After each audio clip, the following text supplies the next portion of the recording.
25 to 20. Roll call, please. Ms. Beers. Here. Mr. Bennett. Here. Mr. Brown. Here. Mr. Chaucer. Here. Ms. Kroll. Here. Reverend Custer. Here. Mr. Johnston.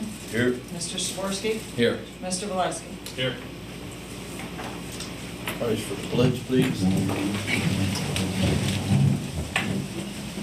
Pledge, please. To the flag of the United States of America and to the republic for which it stands, one nation, under God, indivisible, with liberty and justice for all. Please remain standing for a moment of silence, please.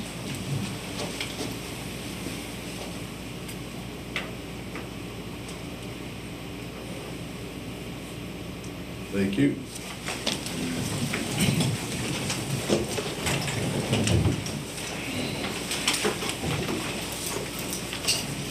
Good evening, everyone. We're going to enter into our committee of the whole work session at this point in time.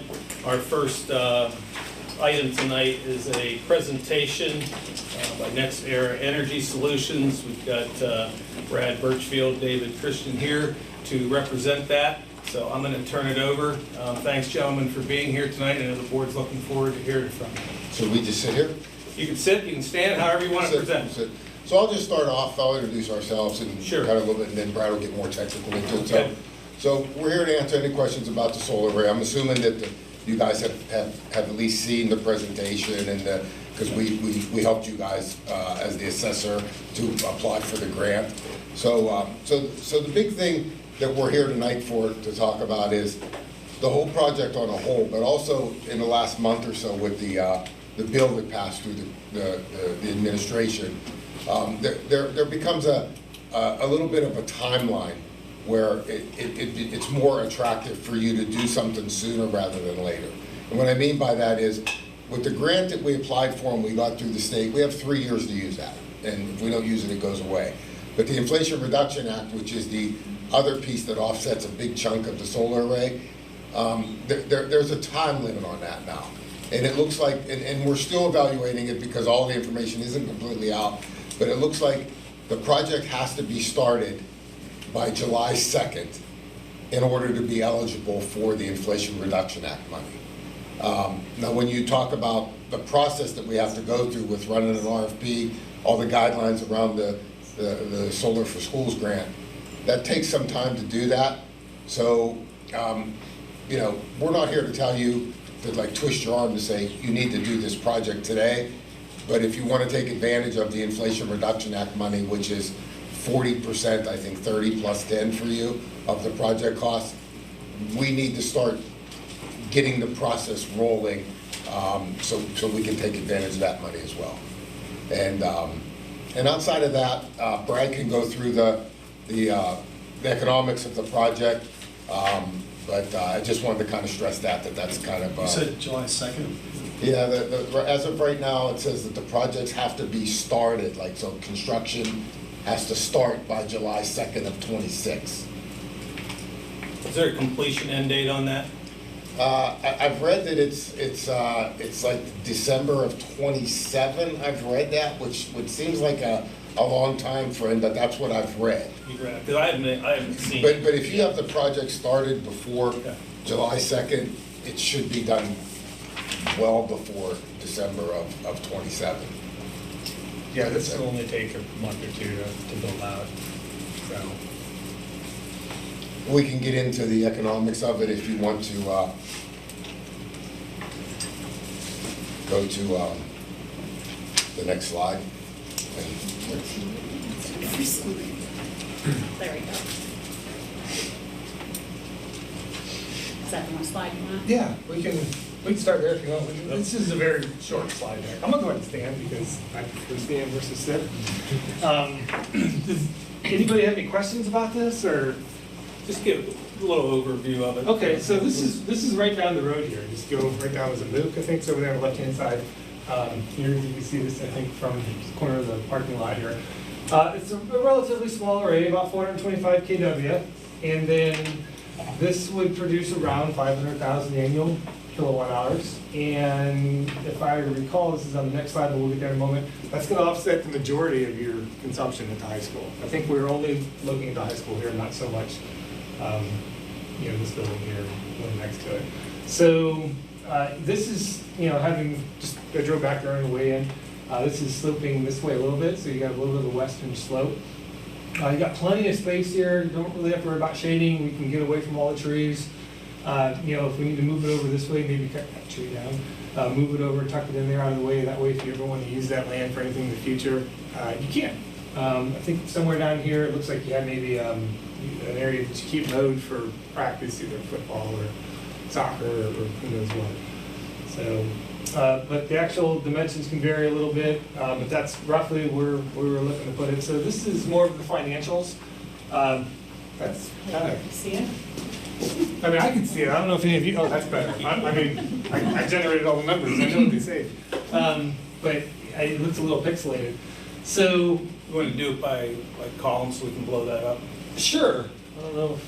Can we do that? There we go. Perfect. And then up at the top here. And then so over here on the left would be years. It's off the screen here a little bit. So year 0 through year 1. There you go. To year, I think we've been under 30. 35. 35 years. Go back up to Yep, the top sorry. there. So, an estimate for that size array is about 842,000. So that would be the capital cost for the project.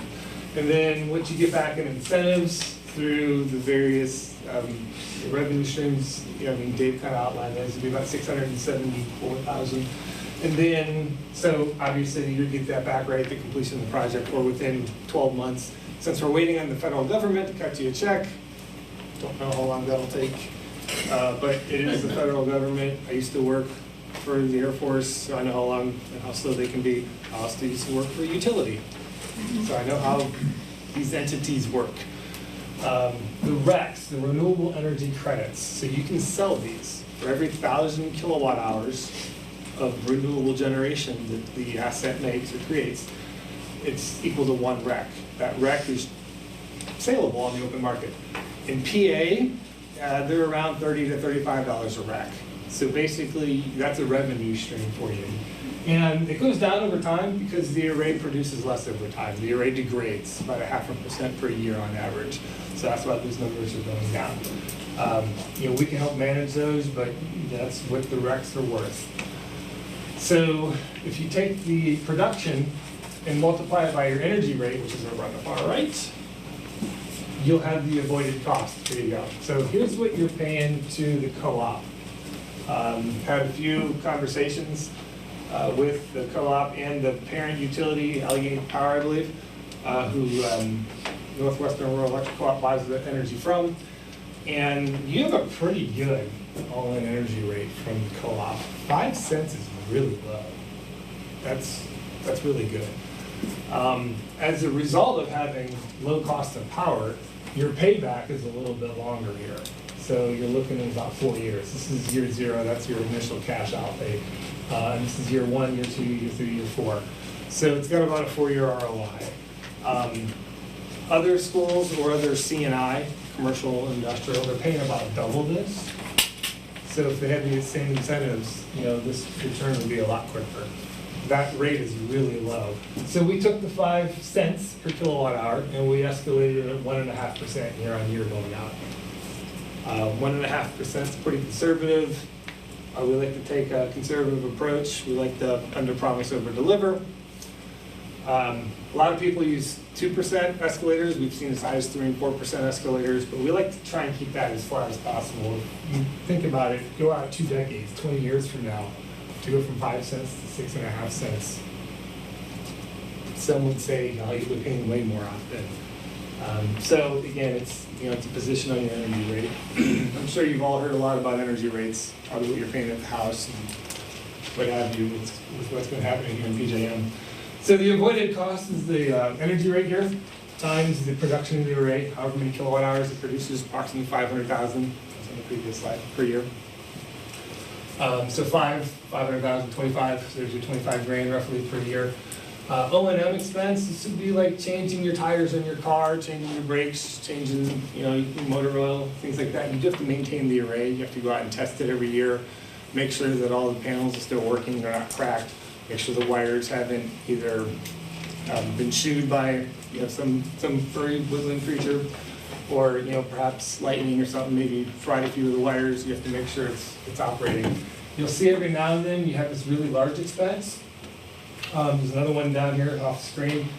This is to re-inverter the array, so you have to put in new inverters approximately every 15 years.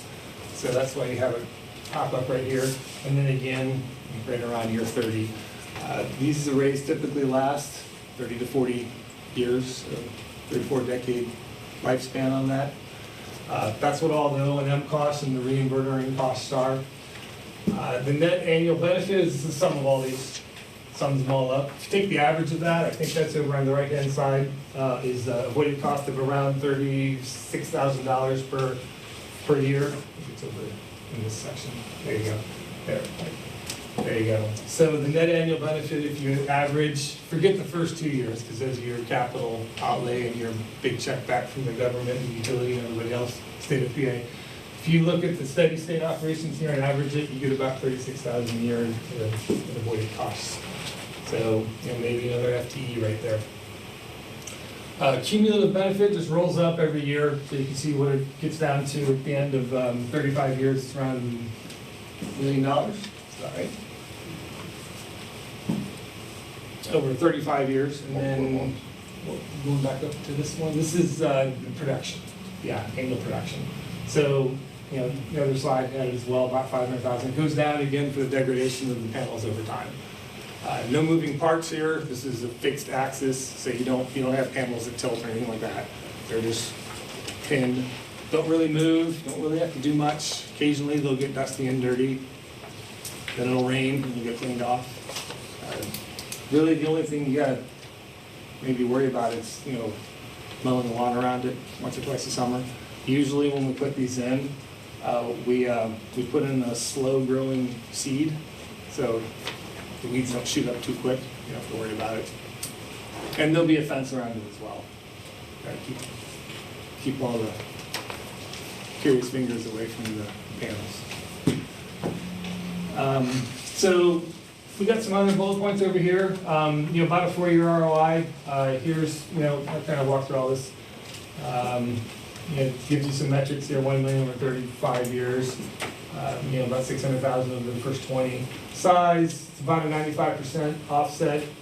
If your usage goes up and down, then that offset will vary a little bit. So if you increase your usage, then the array's not going to be able to account for that because the array is fixed. If your usage goes down through the energy efficiency or what have you, then the array can end up offsetting maybe 100% of your usage. Estimated costs, $2 a watt's a good bogey. The RFP will determine what that final number is.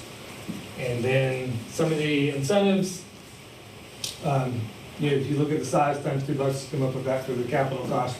So the IRA, Inflation Reduction Act, that Dave was talking about here, a little bit of time crunch on that now.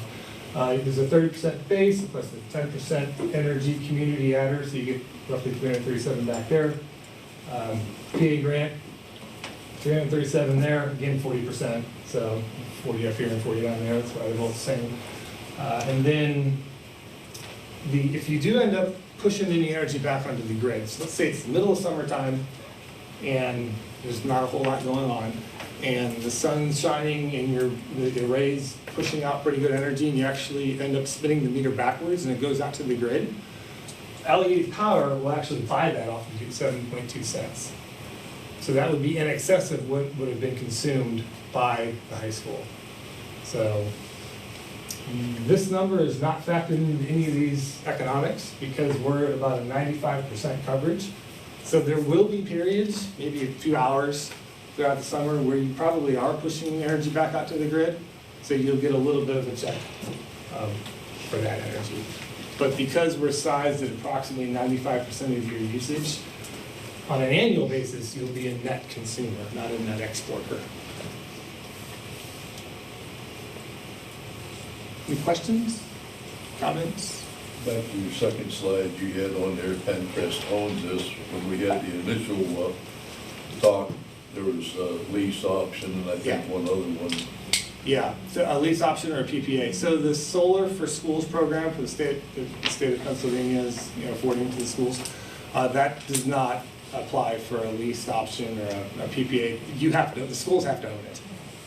What they don't want is they don't want some big developer coming in from out of state and grabbing all $28 million. And then they have it all. They want it to stay at the local community level in the schools. So, and what Brad also touched on was, the incentives come back to you.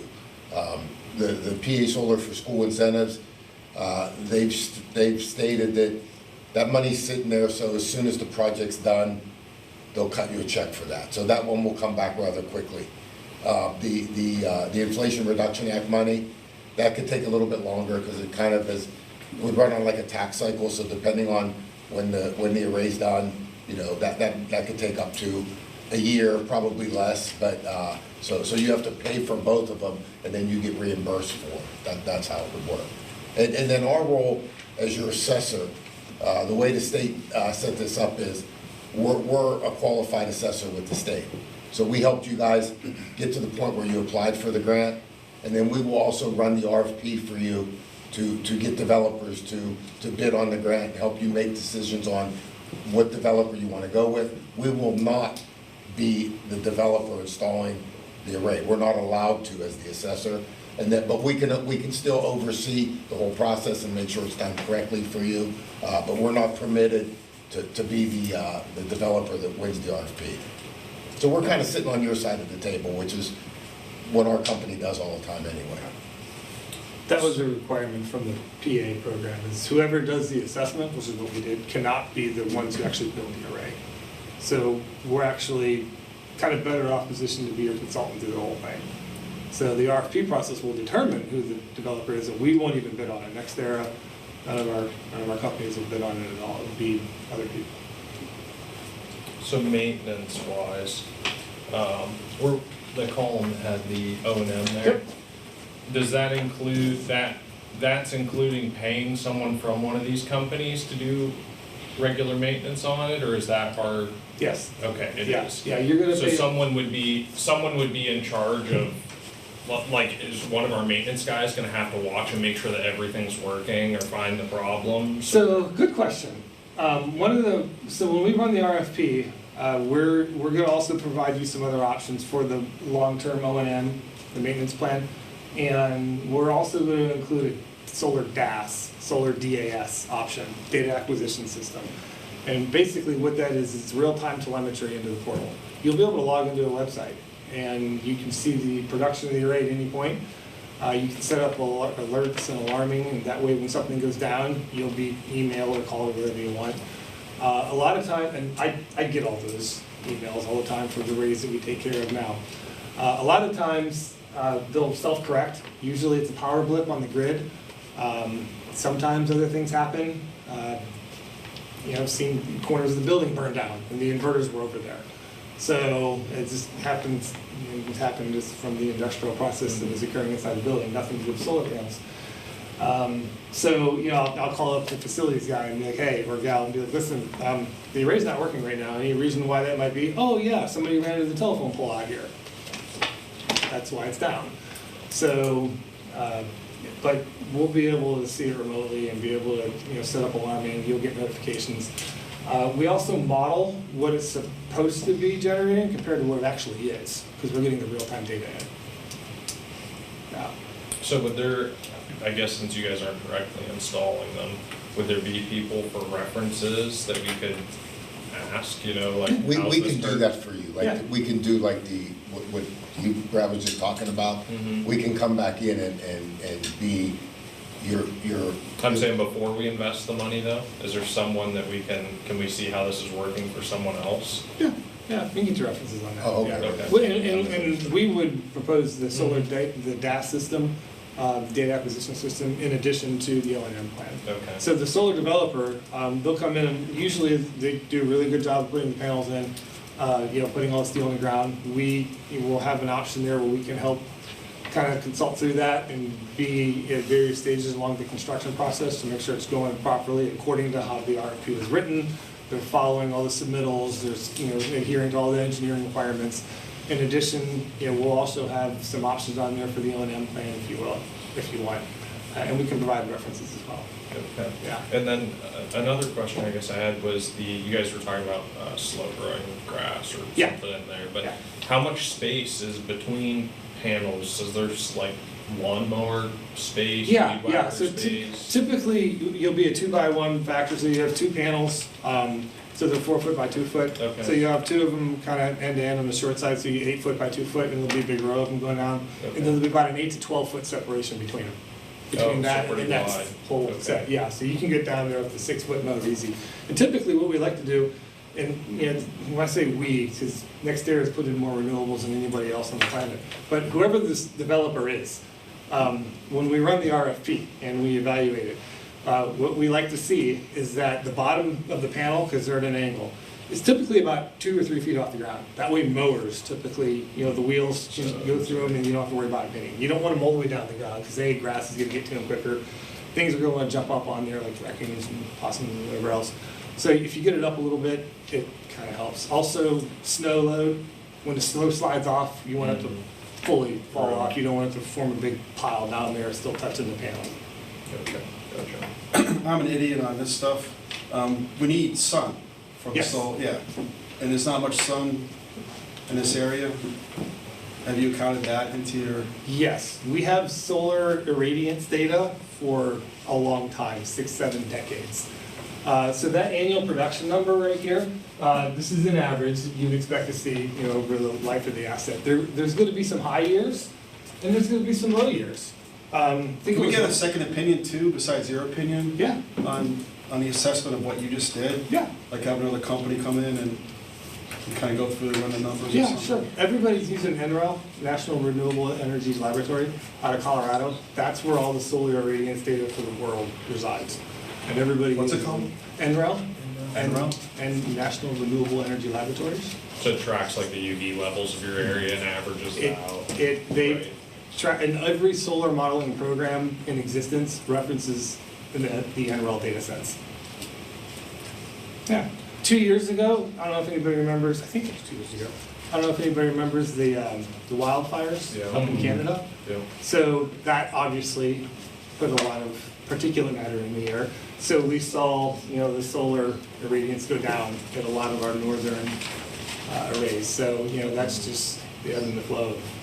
You're gonna have some cloudy years, you're gonna have some sunny years, and there's things like wildfires, things of the like. But yeah, typically, as you go south and to the west, you pick up more solar irradiance, like Nevada, New Mexico. That's where you have the highest solar density. We've got plot maps that show the solar irradiance all over the U.S. And you're right, I'm right across the border here in Ohio. We don't get a whole heck of a lot of sun, but that's the modeled production for that precise array that was shown on the screen. I mean, it gets down to the longitudinal latitude coordinates. How long have you been in the industry, in Um, business? Like NextEra or myself? NextEra. Next there. Boy, that's, I think our first time we went public was back in like 1960, I think. Okay. NextEra is one of the largest energy companies in the world. They're the largest installer of solar and wind in the world. Yeah. They own Florida Power and Light. They have a big utility presence. So, they're a solid company. So from the 60s, what would you say was the annual production or our monetary benefit back in the 60s compared to what we're making today? Has it gone up? Has it gone down? So, Financial benefit. yeah, so back, if you rewind solar quite a bit, they weren't as efficient as they are now. So we've become a lot more efficient at making solar panels. That kind of gets back to the question he asked. You don't get a lot of sun here, right? So how do you squeeze out kilowatt hours from a solar array, given the technology? And we've gotten a lot better about it. Now we've got solar panels that actually will produce pretty well in the shade. So a lot of times, like if you back up a couple decades, a solar panel really didn't put out energy until it hit a minimum voltage or a minimum amount of sunlight falling on it. Now, they're really good at part sun or semi-shaded production. So we put up solar panels inside of small forests in order to be able to measure data coming off of gas pipelines and what have you.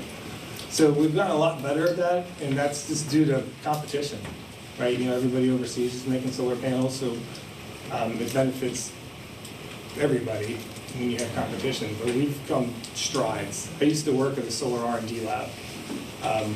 So my job was to make solar panels more efficient. Back then, we had around 8 or 9% on a solar panel. Now we're pushing 13 to 14.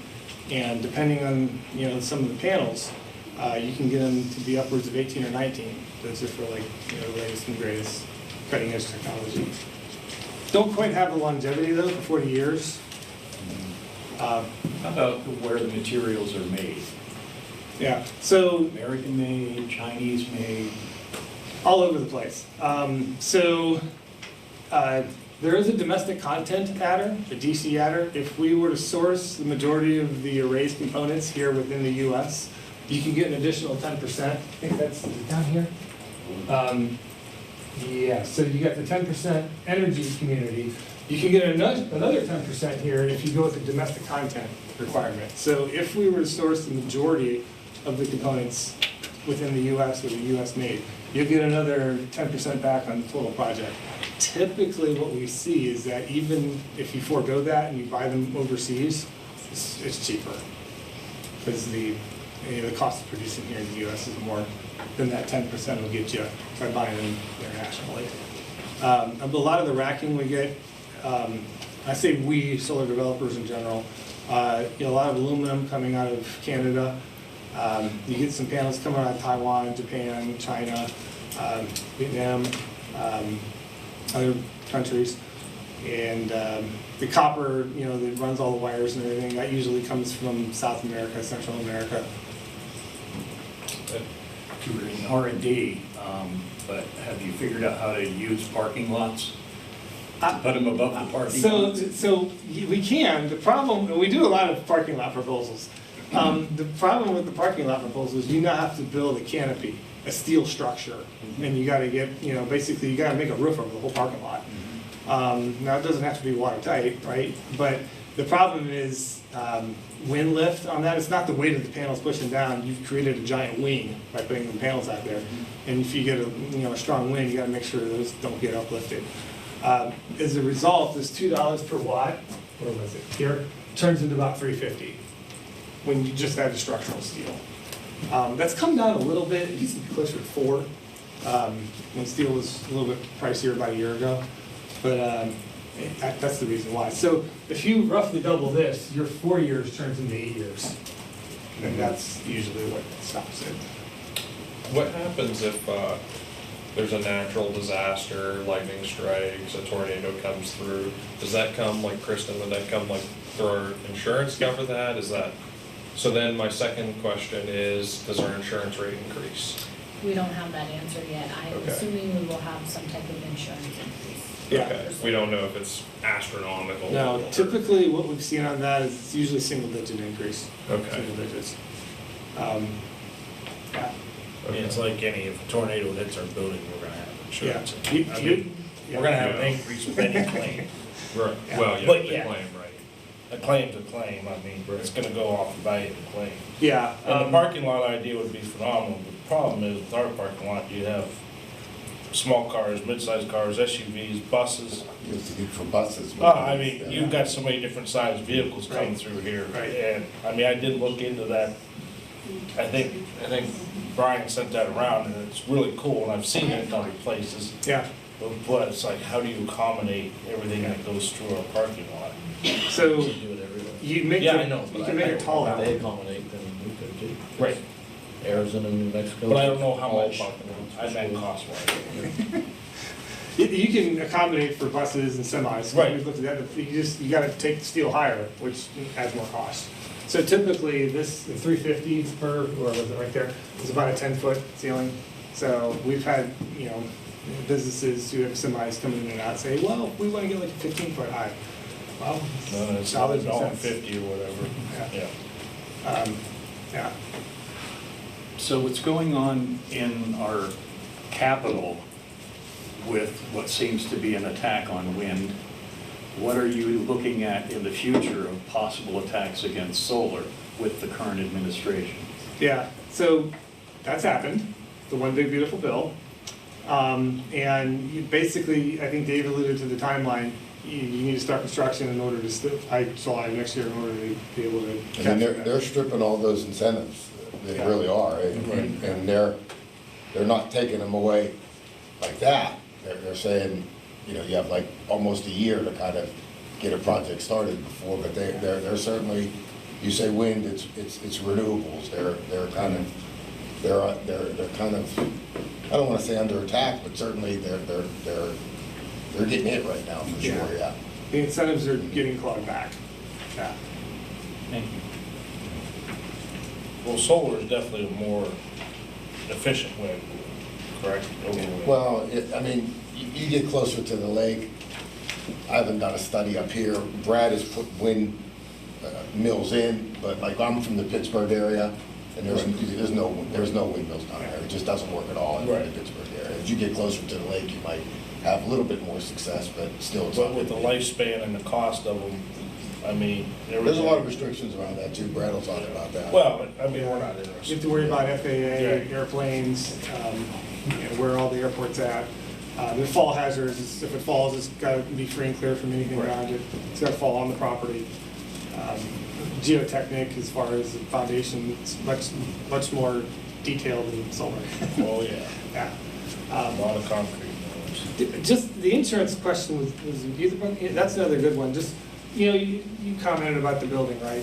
You know, it's an $850,000 solar array. If someone had an $850,000 yacht parked back there and where I had the picture, a tornado hit it and destroyed it, it'd be an insurance claim. So, Can you just talk about how many solars have you seen in school districts?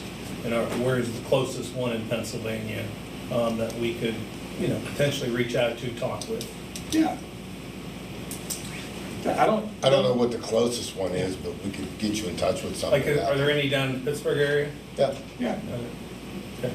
I would be interested, I think, someone asked a question about that, about. Yeah, my wife's on the REA board, and she could have somebody assess this Right. and get more information. And Yeah, because I think there's a couple right across the New York line too. In 400 feet, turn right. He already found it right for you. Just follow that, they'll take you right to it. 400 feet, we gotta turn right. Yeah, that's where it's at. Yeah, I think there's a lot to think about with it. Like, just sitting here, you know, like, I didn't think I had any questions starting out, but then it, you know, it's a lot It's to think about. information, I mean, it's So- educational, that's how we learn. So, I mean, try not to get wrapped around the solar axle. I mean, it is a business decision as well. Spin this a few different ways. You're gonna invest this, and here's your return, there's an ROI, right? So there's a financial incentive here. And, you know, some people may look at 4 years and say, no. If you've been tracking solar for any amount of time, 4 years is pretty good. I remember back when it was 24 years for things like this to pencil, and then it's just gotten, you know, better over the years. Now, you've got this, the PA grant, that really did it right there, because Dave and I looked at, you know, dozens of these around here before the grant came into existence, and this was floating around 7 years, something like that. And, you know, then, yeah, so you're at that like 7 to 10 year, it's still kind of, I could probably use my money better elsewhere. But then when the PA grant came in, you know, that shortens up to 4 years. People who are paying a little bit more energy on their energy rate, you know, it's 3 years. Maybe here you got a 40% PA grant, that's where you fell into. We had a few schools that fell into the 50%. It's actually a 1 year ROI for them. Yeah. So, you know, it's, With all the grants that are available through the Solar for Schools grant and the Inflation Reduction Act, there's never been a better time for a school to install solar. It's just, you've never gotten the kind of incentives that are available to you now. Whether it's something that works for you or not, that's for you to decide, but there's never, ever been a better time for a school to put solar in. If you applied and got the grant Yeah. from the state of Pennsylvania on top of the incentives, the other incentives. But there's, we don't necessarily need to get wrapped around the solar axle. I mean, you're buying a widget for X, it has a return of that. There's a financial decision that needs to be made. We're the largest producer of renewables. I told you I worked in the solar R&D lab. Also used to buy 8 million tons of coal right out from underneath the feet here when I worked at the utility for about 4 years, because we were 95% coal fired. So I'm not going to sit here and push solar. If you want to get it, great. If not, here's the financials. But all sources of generation have a fit. Does this fit your financial metrics? So.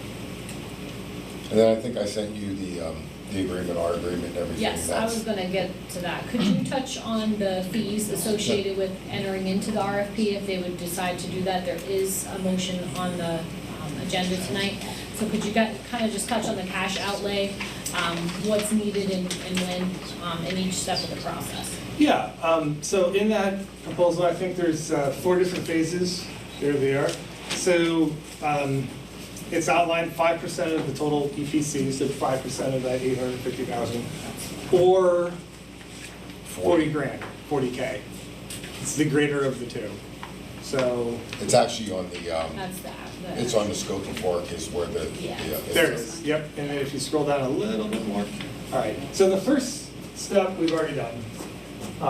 That's kind of the initial, the discussions we've had, educating, you want to look at it, let's see what it looks like. The solar site feasibility assessment, we've done that as well. So those 2 are done. So the next step here is really NTP, and notice to proceed. Do you want to move forward or not with the RFP process? So that's spelled here in the 3rd section. Here's the 5% or the 40K, and then here's how the cost would be allocated and various milestones. So Is the 40K included in the expenses that you put for the solar? No, No, that's it's not. not. No, That would be and additional. the reason being is because when we do the RFP process, typically we can squeak out more than that, than the 40K on the savings. Okay. Yeah, so, and that scales with the array. So this is a 425 kW array. If you had like a 4,000 kW array, the savings would be a lot more than that. So when you're looking at the various developers out there, for example, we did one array up in New Hampshire, and the array was around $4 million. The next best bid was $1.7 million more. And the RFP, had they not done that, who knows if they would have landed on that smaller figure or not. If they would have picked any of the other 4 people, it could have cost them double. So how long is the procurement take? We know that July 2 is the deadline. Yeah. How far back from that do you need the? Soon. Yeah, so. Well, can you be more specific? Well, Ginny would have the specifics around it, but the RFP process, there's gonna be some waiting periods, like, you're gonna have to advertise 3 times in a local publication. So there's like a couple timeframes where you're just waiting for a month or a month and a half to kind of get to that process. So I think that I don't have the exact time frame, but I think in order to take advantage of having it done, started by July, I think that the RFP has to be, this piece of it has to be in place in the next month, maybe 2. Outside of that, because you have interconnection stuff and applications that have to be filled out as well. I think it's kind of getting to the point where it's getting pretty close to the window where you could have it, That was not that answer, thank you, yeah. Yeah. That was good, thank you. Yeah, I mean, I don't know. I didn't know if soon, 6 months, 6 weeks. Yeah, I don't know the exact date, but Yeah. I mean, I just think that with interconnection, with, the RFP process, with having a wait period, I mean, Ginny's talked about that a couple of times where it's, it could, Yeah, once you issue the RFP, it needs to stay open for so long. Right. You may have some guidance. It's probably it's the same RFP process we currently follow. You have to advertise in the local newspaper Yes. at least once a week for 3 weeks. Then you have to have, your question and answer, you have to have your bid session, so. the we're developers looking at- might want to come out and walk the site Correct, and so look you're at looking it. probably 6 weeks Yeah, process for your complete RFP, start to finish. right. All right, but I'm talking about the entire step 3, the procurement. So like how far, you're saying like, if we want to break ground by July 2nd, we need this collective board decision within the next month or 2. Yeah. Did I hear you I would right? say yes. That's about right, yeah. Because then, we're looking at the end of the year when you actually contract, and then you're looking at lead time on transformers, panels, et cetera, Right. have them all show up right when the ground thaws, and then we start going into the ground. And that'll probably be right around April. So that'll start before July 2nd, and it'll probably be done thereabouts, right around June-ish. So you've got a little bit of, you got like a We month just or have two to to have wiggle. ground broken on July 2nd. Yeah, The it doesn't have to construction be completely finished, it has to Yeah. be started. So groundwork, you got, mobilization, you have containers out there, dumpsters, et cetera. You start, doing some boreholes, et cetera, and then you meet the requirement. Okay. Yeah. That's gonna be my question, what does it mean to start the project? Yeah. Any other questions? What about STEM? My wife ran the STEM program back when my kids were in school.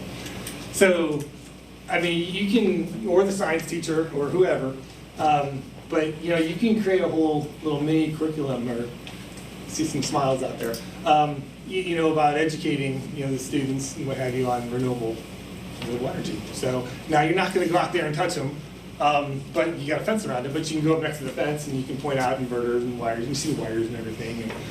And, you can kind of make a whole slide deck out of it and kind of run the kids through it. And on the DAS, the data acquisition system, you can log into the website, you can look and see, well, here's the array, and then pull it up on the computer, and here's what it's producing right now. And then, you can, that'll be in the morning, and then in the afternoon, if it gets cloudy or rainy, you can look on the solar DAS there on the website, and you can see it go down, and show them various timeframes and what have you, and kind of build up a little curriculum about it. Something short and sweet, you can just add it too. So usually the STEM, whoever's in charge of the STEM part does that, if not, science teacher. So we've taken up a lot of time. We thought we'd be short, but it's been a lot of time, so. It's all right. A lot of questions. Yeah, which is good. Any other questions? And the last thing I'll say is the benefit of this will be, it's a 4-year payoff, but for 35 years. Long after any of us are sitting in this room, the school district will still be benefiting from it. So it'll be an asset that really kind of pays off for the district if you guys decide to move forward with it. Yeah. And the 40 years, typically the panels, take them off, and you can put panels in the same racking. So the steel that's going in the ground and the skeletal support structure that holds the panels, that'll all still be there. Usually you end up putting in new inverters, new panels, and maybe rewiring. Depends on how much more efficient those panels are. If they produce a lot more, you probably need thicker wire to handle the amps. So it's a lower cost to redo it for decades. Can we get this presentation on the email? I can forward it. Thank you. Thank you. Thank you, Thank you guys. so much. Appreciate it. Appreciate it. Thank Okay. you for being here. You okay if we? Oh, yeah, you don't need to stay. I know you got a long drive, so. All right. We appreciate you coming on. Good meeting everyone. So much. Safe travel. Nothing that I'm ready to share yet. Okay. So, thoughts. Okay. I'd like to hear your input when you're ready. Dixon to meet Hayfield Township exception for solar. All right, next up, Debbie Miller of the PAEA. Okay. Not ever sure where to stand. I'm always behind someone or in front of someone. Well, good evening, everyone. I wanted to take this opportunity to speak on behalf of the teachers and the educational specialists of PENNCREST.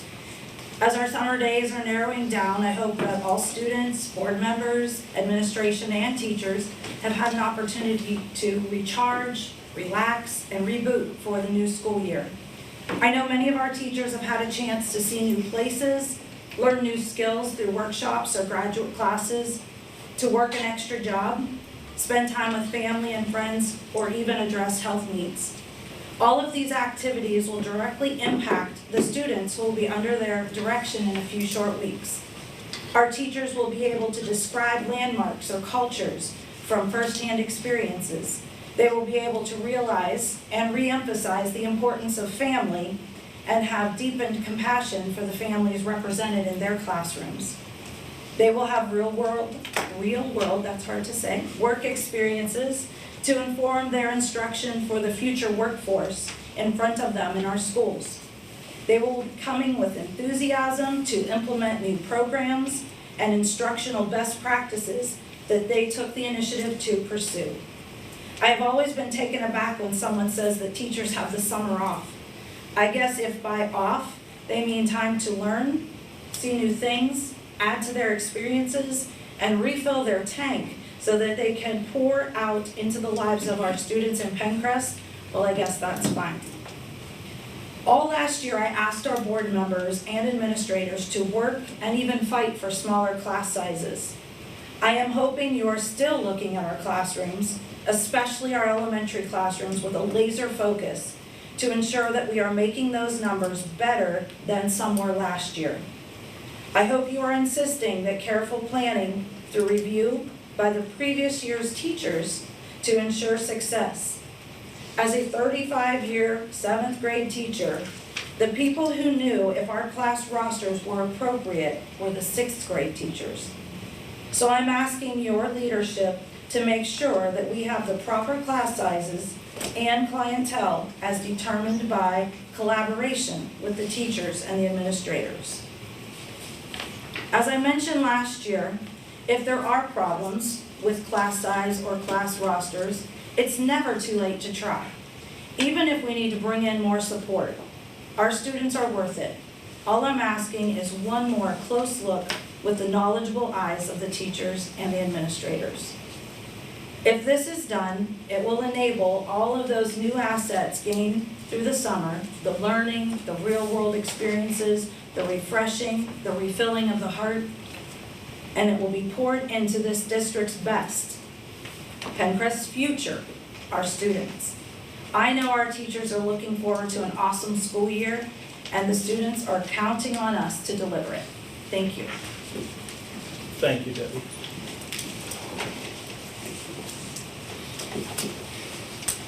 I've got a number of updates here tonight, so you'll have to bear with me.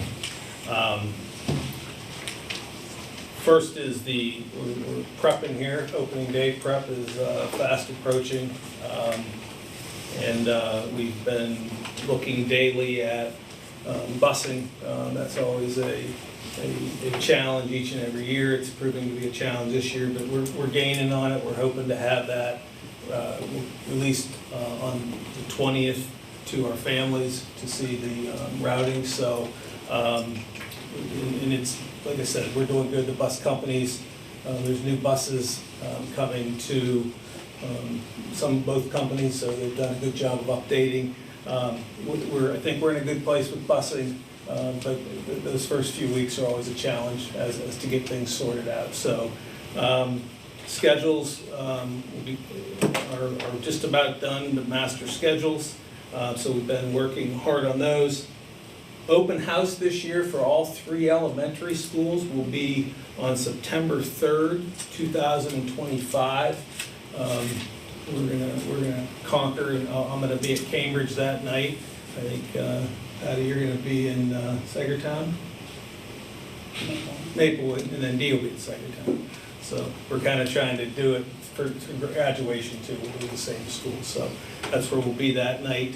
And so just to let everyone know, right now our kindergarten numbers. At Maplewood Elementary School, we're sitting at 47 students. At Cambridge Springs Elementary School, we're sitting at 44 students. And at Sagertown Elementary School, we're sitting at 56 students. To this point, as we had talked to the board last year, we have not been approving kindergarten principal-to-principal transfers. They have to go through us first. We have a few that have requested. We have not allowed that, and part of the reason why is that Sagertown currently is sitting with 3 teachers, and so the highest, according to guidelines from the board, would be 60. So we're 4 students short of that. Where the other schools, we also have 3. So we're trying to keep kids where they live according to the boundaries. And so we've got some calls. Not everyone's happy about that, but I think we're sticking to it. We look at it daily. I was in Aaron's office today discussing each situation. We have grandfathered a few kiddos in whose brother and sister already go here. We didn't want to separate the families. We thought that was fair. So we truly are looking at that. And those numbers are slowly on the rise. And I would say here, next couple of weeks, we always get a few students in, usually. Sometimes you get students that leave, but and so to Debbie's point, we've been looking at those numbers every day. Patty and I look at them. That's how we start our morning. We look at them every morning. We pull it up on the screen. We look at and seeing where we're at and how we can best to do that. And it's not easy because we're also balancing the budgetary reality of keeping the schools open. And so that's a tough balance, but we are doing it. So I appreciate your comments. Know that we are looking. Know that there's not always easy answers when we look. So, Sean, is this the first year we've eliminated the principal? This is the first year we're drawing the line and saying, yeah, okay. I believe so. I know I wasn't here, but I believe that's accurate. Yes. Mr. Ford, may I interrupt? Absolutely, Debbie. You mentioned the elementary open house on September 3rd. High school? Same. Sorry. Same night? Oh, I'm okay. sorry. Okay. Yes, high school same night. Sorry, Debbie. My fault. Safety and security updates. Naturally, someone said to me, "Are you worried about talking about the cell phone policy tonight?" And I said, "No, not really." I said, "What I'm worried about is busing and safety and security, and that's what's starting to keep me up every night right now." So we've recently been doing a lot of training. Our school police officers recently went to what's called a True North training, and it was done, and all the school police officer forces in the Erie County, Crawford County were part of this training. Now, we could only bring 2 representatives from each district, but came back both from our officers in all of Erie County. It was some of the best training they've ever had. It was really realistic. It was eye-opening. Even talking to Rob's had a lot of years of experience as a police officer, and he said that was some really good training, to the point of coming back with welts on the head. I mean, they really got after it, and really, just a great time to do it because it gets them into that mode right off the get-go. So we have county reunification training next week.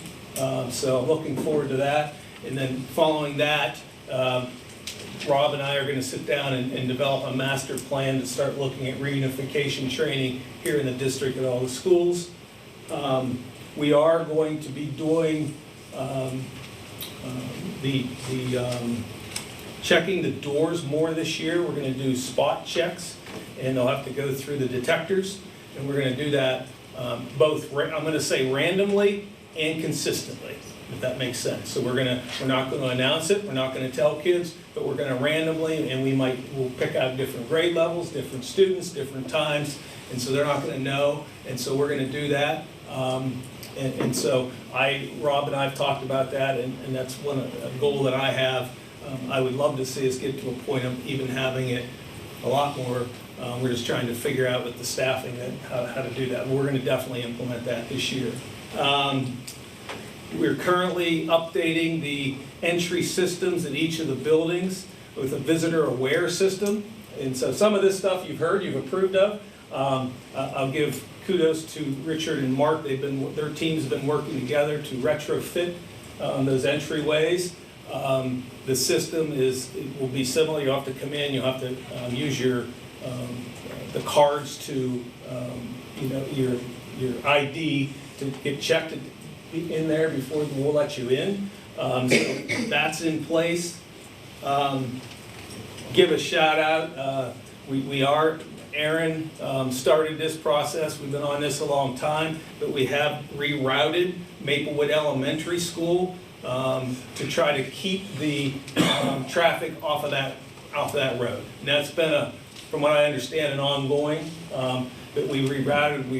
And Phil has taken the lead on that, and with Aaron's help, and they were out there and doing that, and they worked with the pre-K counts program. They've adjusted that, so I'm not going to say that they were completely happy, but I'm concerned out there. We got to get the traffic off the road out there, and so however that looks, we'll evaluate it early and often here to see. But that's something that we've been working on. Naturally, we have our drills. We won't announce those drills. We'll do both fire drills. We'll do lockdown drills. All throughout the year, so we'll be having those too. So, I'd like to say we're at a good place, safety, security. I don't ever think we're at a place that we can rest, so we have to constantly keep pushing the envelope to make that a reality. And so I will say this to as the public, if you hear something, you see something, say something, let us know. We can never have too many eyes and have situational awareness, both in our buildings, outside of our buildings, anything. Please bring it to our attention, call the building, call the principal. It's never enough. And so I would just appeal to our communities to do that. Third thing I have is the basketball gymnasium update. This is new. We've been told that the shot clock is going to be implemented in 2028, 29, so it'll be 3 years, which will cause a significant expense to all schools, including us. And so we'll have to eventually put up the actual shot clock in the gymnasiums, either on a wall or up above on the basketball hoops. And then we'll have to have the ability at the scoring table to keep track of that. So the colleges have had that. It's been pushed for a long time. There's a first reading. It has passed at PIAA. Our reps at PIAA have come back and said it's coming, and so to start preparing.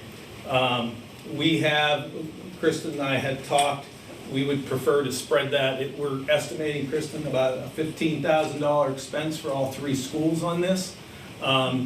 And so we're gonna tackle that a little bit each year, because we have to do some retrofitting to our current systems are gonna work, so that's a positive, but we're gonna have to do some retrofitting to make that work.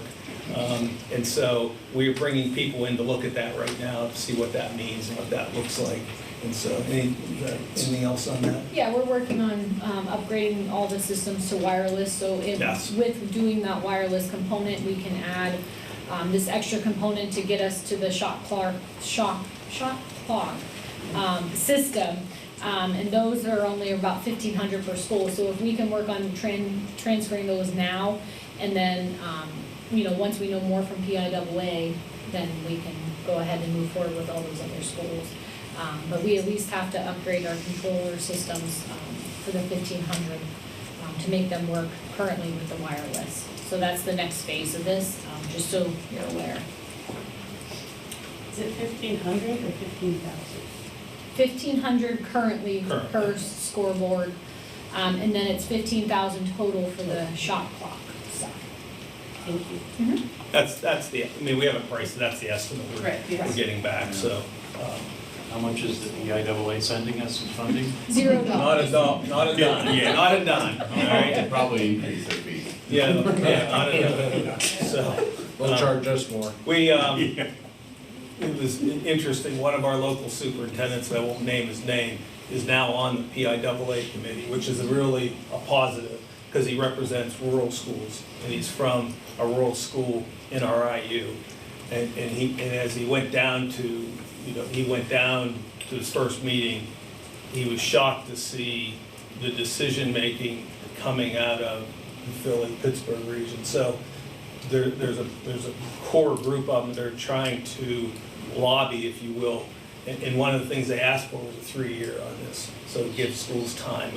And I appreciate that, because I've dealt with PIAA when they've implemented 1 year and you have to purchase it the next year. So anyway, I do appreciate where we're at there. The last thing I have is Krista and I have been researching. I've heard a presentation on this.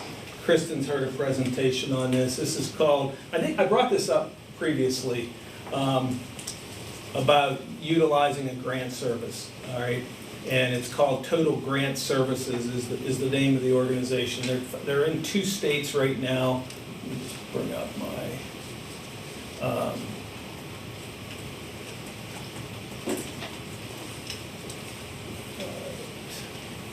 so they're in 2 states. They're in Georgia and Pennsylvania right now.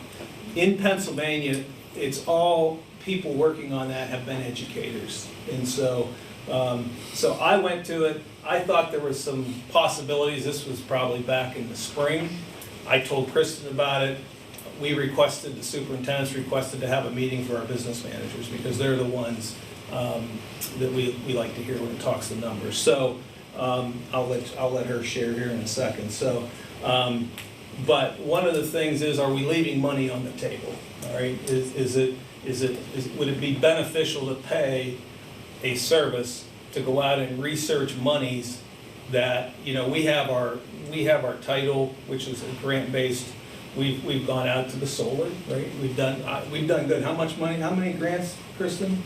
We've gotten the PCCD grants, we've gotten the facility, we've gotten the solar. It's over $5 million that we've gotten just in the past year in grant funds. Right. So we feel like we're good, but is there other monies out there? Because we're here and so Kristen went to that, and we both kind of like that. We wanted to. It's not on for a vote tonight. This is the first time of really getting into it. Kristen, you want to share a little bit about what you heard at the webinar? So with this company, like Mr. Ford said, they're all educators, and they have started their own company. It's kind of like a small family-run business, and they will write the grant for you. And they'll submit all the reports at the end. So they see it from start to finish. They will research, this is their job, so they're constantly looking for grant opportunities that might fit our district.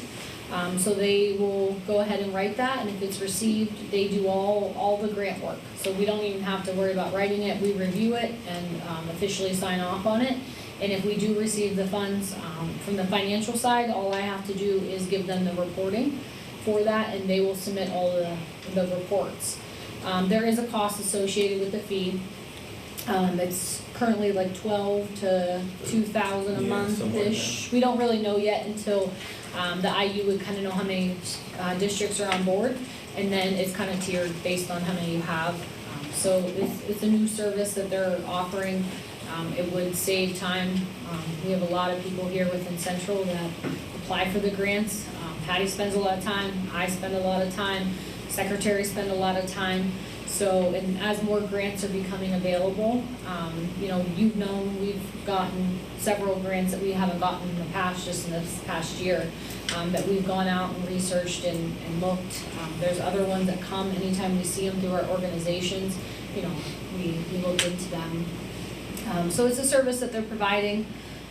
That would save time on everyone within Central. There was a guarantee? They're guaranteeing that they're going to get more grant money than we pay them every year, so in additional grants. If not, then there's a 1-year minimum agreement with them, I think, a 2-year minimum. Okay, 2 year minimum. That we have to sign on, but they handle all the reporting. You guys don't know how tedious PCCD is, unless you've done it. We spend countless hours on just PCCD grants. and the new system that they have within e-grants, and it's a lot of reporting, it's a lot of time writing grants that, you know, we sit there and spend time, you know, And- writing. Bigger, Yeah.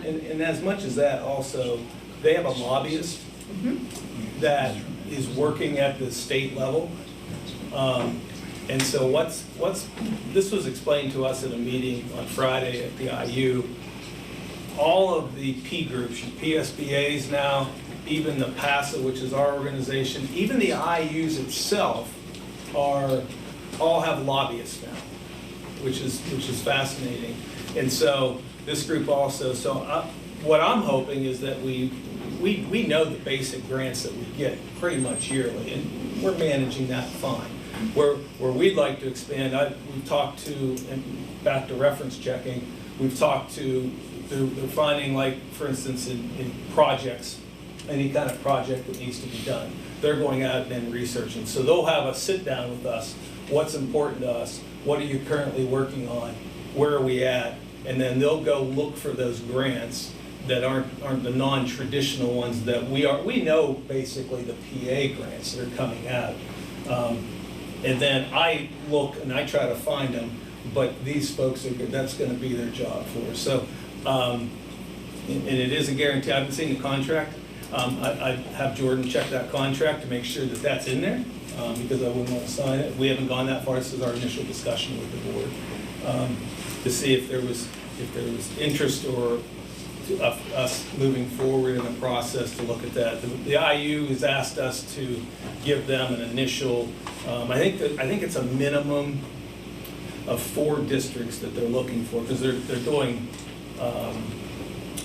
pricing based upon the number of districts. So what we're trying to do at the IU level is pool our resources to get better costs and services down. So we're working pretty hard up there, both Kristen's group and my group. So that's where we're at. So I think anything to help us go out and get more money coming in the district's worth it. I mean, you said 1,200 to 2,000? Yeah, Depending on how many. that's the numbers they gave us. So if one district goes with it, it might be $2,000 a Right. month. If multiples, yeah, what they know, told it's us on tiered. Friday, they tier it based upon your student population, and we would be in the lowest tier. I think the only districts in the IU5 that are upper would be a couple like the Dow or Right. even Crawford Central would be in the lowest one. So, and then they'll come up with a cost based upon the number of districts. seems like more grant opportunities are surfacing, and this would still be cheaper than hiring a staff member to put them fully on the, grant writing. So Yeah, it's because we just an gotta option pay for us. pacers and benefits. Correct. So this is a cost savings to go this route. We know moving forward as things get tougher and tighter, we need to be looking and being creative in our approach. And even that's why I told Kristen, every position that retires, we really need to ask the question, can we do without that position? And unfortunately, that's how her and I need to be asking that question. And so we are looking for opportunities like this that we can spend less money to do a more tasks. So that's kind of where we're both short-term and long-term. So Do they research any and all types of grants, that's what they told us, yes. big and little, That's what they tell us. athletic grants, right? I mean, we talked I've to seen the grants one that- district, Yeah. they got for instance, they needed a roof on their elementary school. Yeah. They went out and found a grant for that roof project Yeah. itself. I'm thinking like, curriculum materials, athletic. Athletic grant for the $24,000 a year. What's that? It's a great program. Oh, yes, well, but if it's we not have a guaranteed. $500,000 deficit. We're gonna make it 500,000, but add Well, 20,000 I to would, that I would, deficit. I would say as long as they can guarantee that, we'll get more than that. And it's kind of the adage, sometimes it takes money to make money. And you gotta spend money to make money. And so, I agree with you, if they can't guarantee it, I'm not interested.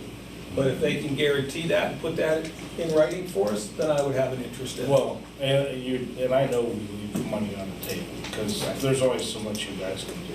There's only so many hours in a day. And there are grants out there, they may be small, but like Randy said, if it helps with the athletics, that's a big one. I mean, that's a major expense for the district's athletics. Michelle Brooks' office emails me twice a month, and there's probably 5 or 6 grant opportunities. Always, yeah. But we have to have the personnel to go after all that. Yes. We apply for more than you think of those. I'm sure we do, and I send them on, and We only, you know, we only bring the ones that we win. my point was to bring the light. Tim's point is there's a lot of opportunities, Yeah. and I'd imagine a service like this, we would see far more opportunities than what we used to, even for things that we wouldn't even think about. Exactly. To be covered by a grant. Right. Yeah, because, you know, Like shot clocks. they not only look at that, Yeah. and I've only got into the grant writing piece of it. I haven't gotten into the total, everything we get from it. But they're also looking for, you know, utility rates, gas rates. They're looking at, they do a lot more than just do grant writing. And so, like I said, it captured our attention. Well, I think if we get enough school, to go in the districts, the more districts that are involved, the better price it's gonna be. They're all talking to their boards like I am, Right. and then we'll come back and next month and we'll discuss it more. And then I'll let you know where we go. We'll go look at that. I think that's enough for me tonight. I will turn it over to the department reports, and we'll start with Mrs. Feely, Mr. Lilly with education. I just want to share a little bit of information that's not necessarily action items tonight, but I did include it in my report. Wanted to mention that our civics knowledge test, we had 95% of our students pass that. 22 of those, or 11%, scored 100%. So we'll be recognizing them with certificates that Mr. Johnson will sign, as well as myself, and they'll be recognized at the beginning of the year with those. So I thought that was some pretty good data. That's good news. Yeah, it is very good news. Food distribution, we talked about the Sun Meals that we were providing this summer, all summer, every Wednesday, 5 breakfast, 5 lunch per student that signed up. It doesn't have to be student, anybody age 0 to 18. As a district, we serve 19,067 breakfasts, 19,067 lunches, and 38,134 milks. It's a fantastic program for our community. Our school offices did a great job of sorting milks, getting packages out, getting families to come in and do the pickup. So I just wanted to share that out with you. It was definitely a very good community service for our whole district. And that was free of charge. It cost us nothing other than the time to pack milks. Our Math Academy, you approved this a while ago. We had Math Academy coming in, which is free professional development from Carnegie Learning for math teachers centered around math. You'll see some of the evidence around the room. It started last week, 3 days last week, 2 days this week. We have 15 district teachers participating, and then 5 teachers from surrounding districts that are also participating in that. It's been a very good professional development activity. We've got a lot of positive feedback from our teachers that are participating. So I did want to showcase that because it was free, it was grant funded, cost us nothing, and teachers are getting some good professional development out of that. So it's been a good endeavor. Lastly, as for an information point, I just want to let you all know that our Title IIA and 4A grant funds were canceled July 2nd, I believe is when that came out. June 29th. July 29th. July 29th, they were canceled? No, they were canceled July 2nd. I'm ahead of myself. That's the other funding that they're Yes. gonna hear about. But we are getting our 2A and 4A funds back. So our 2A funds fund our professional development. Our 4A funds help with all of our PBIS, our all of the assessments that we do. It helps cut the costs on dual enrollment and our AP tests for students. We cover some of those costs, and that's the funding source for all those. So that we will be getting those funds re-released to us, and I will fill out those grants as soon as they're available in the system. As far as action items, we have our handbooks on for approval. for minor changes in there. Probably the biggest change that we've already alluded to is the cell phone policy in there. Teacher handbook is also in there for approval, and again, minor changes in there, just some updates to language and personnel changes. I will say we have some athletic travel, typical travel for volleyball and cross country. The resource list, I'm not sure if you've had a chance to look at that or not, but again, I want to point out how much of our community we're bringing into our schools.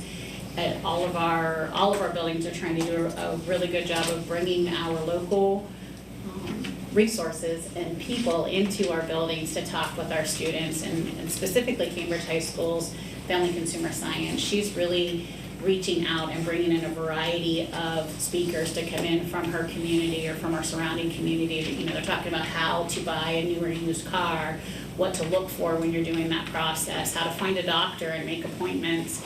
You know, what is a credit union? How do you set up an account? How do you change a tire? How do you check your tire pressure? What should you be looking for? Routine automobile care, what to look for when you're apartment hunting, cake decorating, restaurant management, life skills and food safety, the difference between a credit union and a commercial bank, running your own culinary business, and how to set up a utility service, bill statements, and conserving energy with kitchen equipment. I think that speaks very volumes about our community involvement, A, that we can find that many members in our community that are willing to come in and talk with our students, and B, that we're looking at some of those real life skills and strategies that our students need when they enter that real world after graduation. So they're doing a very nice job with that. Those are all on for approval tonight, as well as some book resources that are supporting our new units of study. They're not classroom sets of books, they're individual books that are used to go along with the lessons. We have JA, our Junior Achievement, is really launching new lessons as well. Those were all linked on here. Most of their lessons are focused on financial literacy, which is a component that we're required to provide starting next year. So they're kind of giving us a launch into that. We'll be writing that curriculum. Mrs. Henry and I will be working with teachers to write the curriculum K-12 for financial literacy that the state's requiring of us to have in place for next year.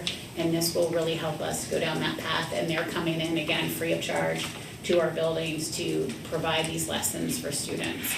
So that's it's an exciting time for us to really have these community resources to help us out.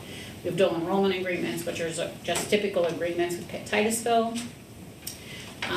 We have, again, a lot of annual agreements this time of year with all the agencies that we have that may service students.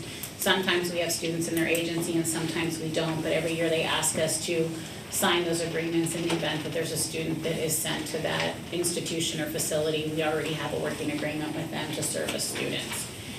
I don't know if Mr. Lilly wants to talk about the Sentinel-1, that has to do with our cybersecurity. Yeah, Sentinel-1, it's nothing new, it's what we've been using, Sentinel-1. Only this year we're actually partnering with the IU and getting some discounts because of the volume, and we're getting our third year, we had a 3-year agreement with Sentinel-1, this is year 3. So we're getting some discounts by partnering with them. And additionally, we're actually getting 24/7 monitoring, and not just monitoring, mitigation with that too. So if there's anything happens at midnight, we don't have to wait till 8 a.m. to be notified of it. It'll actually be taken care of by them 24/7. So it's a full-time monitoring. We have a little more better vision from our dashboard into it. And also included with that was our ability to put our antivirus on our servers, where we're using a different product for that. So we're able to save some money by not having to purchase that second antivirus for the servers, so it's all included in the Sentinel-1. The big difference is we're going through the IU5 to purchase it. And that's probably where we'll get it through moving forward after this year with future agreements. I think everything else under my section are just annual agreements that we do every year, just to renew. So, any questions?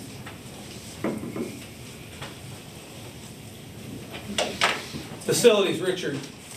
I'll try to keep mine brief, but I just wanted to give everybody an update on where we are with the project over at Cambridge Springs. We remain on schedule and things are progressing nicely. Having the ability to get into the gym in the second floor during the last month of school made possible by the cooperation from our attendance area over there, made the timeline move a lot quicker for us. So As of today, the floor tile is 95% completed. We're finishing up scrubbing, waxing hallways. We have the office area turned back over to us at the end of last week, and we're working on getting those folks settled back in. They're awaiting delivery of the new desks and furniture in the office there that will get set up later this week. Most of our classrooms are put back. They just need to be cleaned and set up. We're going to be doing final cleaning, and we're going to have help from the other attendance areas Monday, Tuesday next week to be able to do classroom setup, technology setup, final cleaning. We have some painting that's ongoing. We will be doing some hallway painting throughout the year, but we're trying to get as much of the classroom stuff as we can right now. Striping of the parking lot's going on today and tomorrow. And then the HVAC systems are all up and running. We're just getting the building control system programmed. Lighting is all done. And then the gym is almost cleared out. Once that's done, we'll do a whole protective floor covering and get the floor finish all ready to go in there. So, like I said, we had amazing cooperation with the building to be able to get things rolling. And, I know I'm new to the district, but from my feedback from everybody, it's the smoothest summer project we've had in a number of years. So we appreciate everyone's help and cooperation. It's been a good summer so far.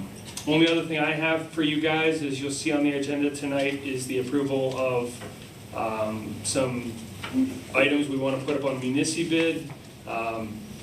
We did one in the wintertime when I first got here. We've been cleaning out some of our cafeterias with some equipment that's no longer being used, stuff that's been in storage for a number of years. Just want to do another big cleanup before the school year starts, get a little bit of extra revenue from that. All the stuff on there is stuff that hasn't been used. We do have one truck on there, and then some kitchen equipment, miscellaneous parts and pieces. So, as well as some access points that from the project there. All the old access points that we replaced. Wireless, The yeah. wireless access points, so those are on there too. So you'll see that on there for tonight as well. That's it.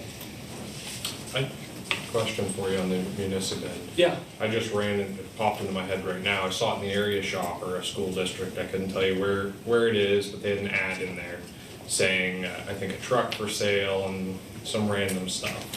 Okay. How does that compare to like municipal bid?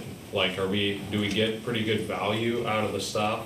I didn't even know they were allowed to do that, I guess, but I saw it in the, like, do we get pretty good? We do, and it's at no cost to us. I mean, the buyer's fee is paid completely by the buyer. A lot of the school districts in our area use municipal bid, and it seems to be, I mean, we've had buyers as far as away from eastern New York, Ohio. I mean, we seem to get a lot of click rate and lots of bid response. Okay. Yeah. That's kind of and it's of no cost, so if something doesn't sell, we can relist it or decide what to do with it from there. Okay. So. We don't have to do advertising. No. Yeah, I was just curious. I never had seen a school district put something in the area shopper, and I can't even tell you who it was. But I didn't even know the area shopper still existed. I didn't. I used to read it, but I didn't realize it still existed. It's awesome. So, any other questions for Richard? Okay, Kristen, financial. Okay, just some information items. So as you know, we're still waiting for the state budget to be passed. They released a statement from the Office of Budget on July 29th stating we will not be receiving any special ed, basic ed, social security, or transportation subsidy. Typically when this has happened in the past, they started releasing at least one payment of that in August. They will not be releasing any payments to us until the budget is passed. So I was on a call today. They said if they don't pass it here soon, by the end of the month or into next month, if they're pushing October, they're gonna just do a 6-month budget. So hopefully that could pass faster than a year budget. So we just kind of have to wait and see. As I get information, we'll keep you guys updated. We'll be okay for the next couple months. Hopefully by then it'll be passed. If not, we'll get into a little sticky situation here first of the year maybe, December, January timeframe. As Patty stated, the Title II and Title IV funds, they took those away in the end of June, and they just restored them a week and a half ago. So that was exciting news that we got, and our allocation amounts did not change from what they were projecting us to get in Title II and IV. So those amounts stayed the same. So that was some exciting news. The bond money, the last 2022 bond money, those funds have been depleted. So now we are completely done with our bond funds. Just if you remember, we have that facility grant out there that we got, which is a little over $4 million from the state. So I have submitted all that paperwork with all the invoices to go ahead and draw the other half of that money down to continue to pay for the rest of our facility payments for the Cambridge construction. So that money is gone. The audit will be September 8th, just so you're aware. We're continuing to work on finalizing the numbers for the end of the school year, and we should have a better idea next month of where we're gonna finish at. But we're still working on all those accrual and journal entries to get the financials accurate as of June 30th. Moving on to agenda items, the treasurer's reports. You'll go ahead and see there's 2 on there for July and August, since we had a July meeting, but we didn't touch on any of that information. So you'll see both reports on there. Disbursements, same thing. You'll see July's disbursements and August disbursements. Really nothing new on there. The last of the budget transfers should be coming through. If you recall, we can't do budget transfers now until after October 1st, so you probably will not be seeing any unless there's a couple that fell through. If we have invoices that come in that need any transfers, that'll be the last of your transfers until October. The 25-26 depositories, this is an annual.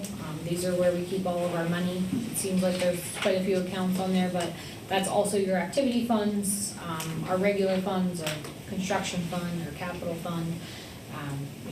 We check the best interest rates in that and keep those funds in the higher interest yielding accounts and transfer it as needed. The agreement to sell meals with the FCCA, again, annual agreement that we just have to approve. It's no cost to you guys. It's just allowing us to sell those meals to the pre-K. Breakfast, lunch, and a la carte prices are on there, again, annual. We approve these every year. And the EPIC communication agreement for the 26-27 school year, those are always the year ahead of what we're entering. And that is just the E-rate funding that we receive, that you guys have approved, like access points, server racks, and all that stuff. We only pay like 20%, and the E-rate covers the 80% of that cost. And that's it. Are there any questions? The bond, when we did the project, we had a contingency built in, I think of 400,000 for the 300? No, I remember we built in a contingency. We always build in a contingency. Usually it's only like 125,000. I remember more. But we may have done 300 on that just because of the generator at the elementary school and that. That was used up. I know we did an add-on to the project, and we used some of that contingency. Was all the contingency used up? Not yet. Okay. I have not seen any contingency line on our invoice yet. Okay. Unless, I mean, Richard, do you know, have we dipped into contingency funds? Not that I'm aware of. There was a couple Okay. things I didn't that. think Maybe it so. was within what-if conversation. Yeah, maybe it was already within the scope. Maybe within the scope. So when the project's over, We potentially. Like, put we ran on into a additional small funds. add-on for the louvers in the gym. I think that was like $7,500 or something. I mean, small stuff. There was nothing major that I can think of. Because wasn't that part of there was a possible plumbing if we ran into issue, drainage issue, we wanted to have that. there was a plumbing, yeah. Yeah, and I don't think we needed it. Not that we were made aware of. They're working on a punch list right now, so Yeah. we'll know more here. So then any of that will be used to, I can try and get them. how will that money be used if it's not for the project? Well, we'll reconcile the final project cost, so your Okay. bond money's gone, so right now we're just working off of our state money that Okay. we're going to receive, so the general fund will have to front that cost unless we receive it in. We have an invoice that we just got for the completion of July. Okay. So unless we receive it like next week, we're gonna have to eventually pay that bill. Yeah. And then it'll supplement it back. So if there's any So funds supplement, left. that's an Yes, so answer. we've already paid, some of those invoices, we've already paid that we're requesting back from the state. Okay.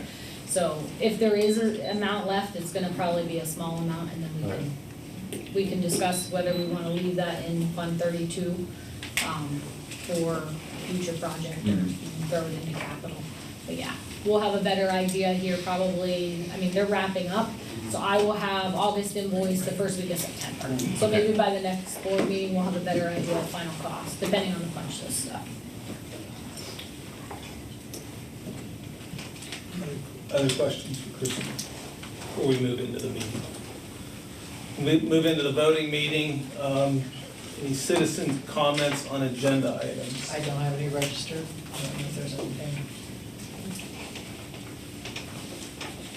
Number 4, the approval of the minutes. So moved. Resolved that the PENNCREST Board of School Directors approve the following minutes, July 14th, 2025. This was a special school board voting meeting. So moved. Second. With a motion and a second, any comments or questions? Hearing none, all in favor say aye. Aye. Opposed, same. Motion carried. And then number 5, policies. We have a first reading of policy 918. This is the Title I Parent and Family Engagement Policy. There's actually no changes to the policy, but we have to bring it up every other year, I believe it is, and have to put it before the public and put it before that. So there's no change. It's a first reading. We'll do the approval next month. Under policy approvals, on letter B, resolved that the PENNCREST Board of School Directors approve the following policies. Policy 237, acceptable use of personally owned electronic devices. So moved. Second. There's a motion and a second, any comments or questions?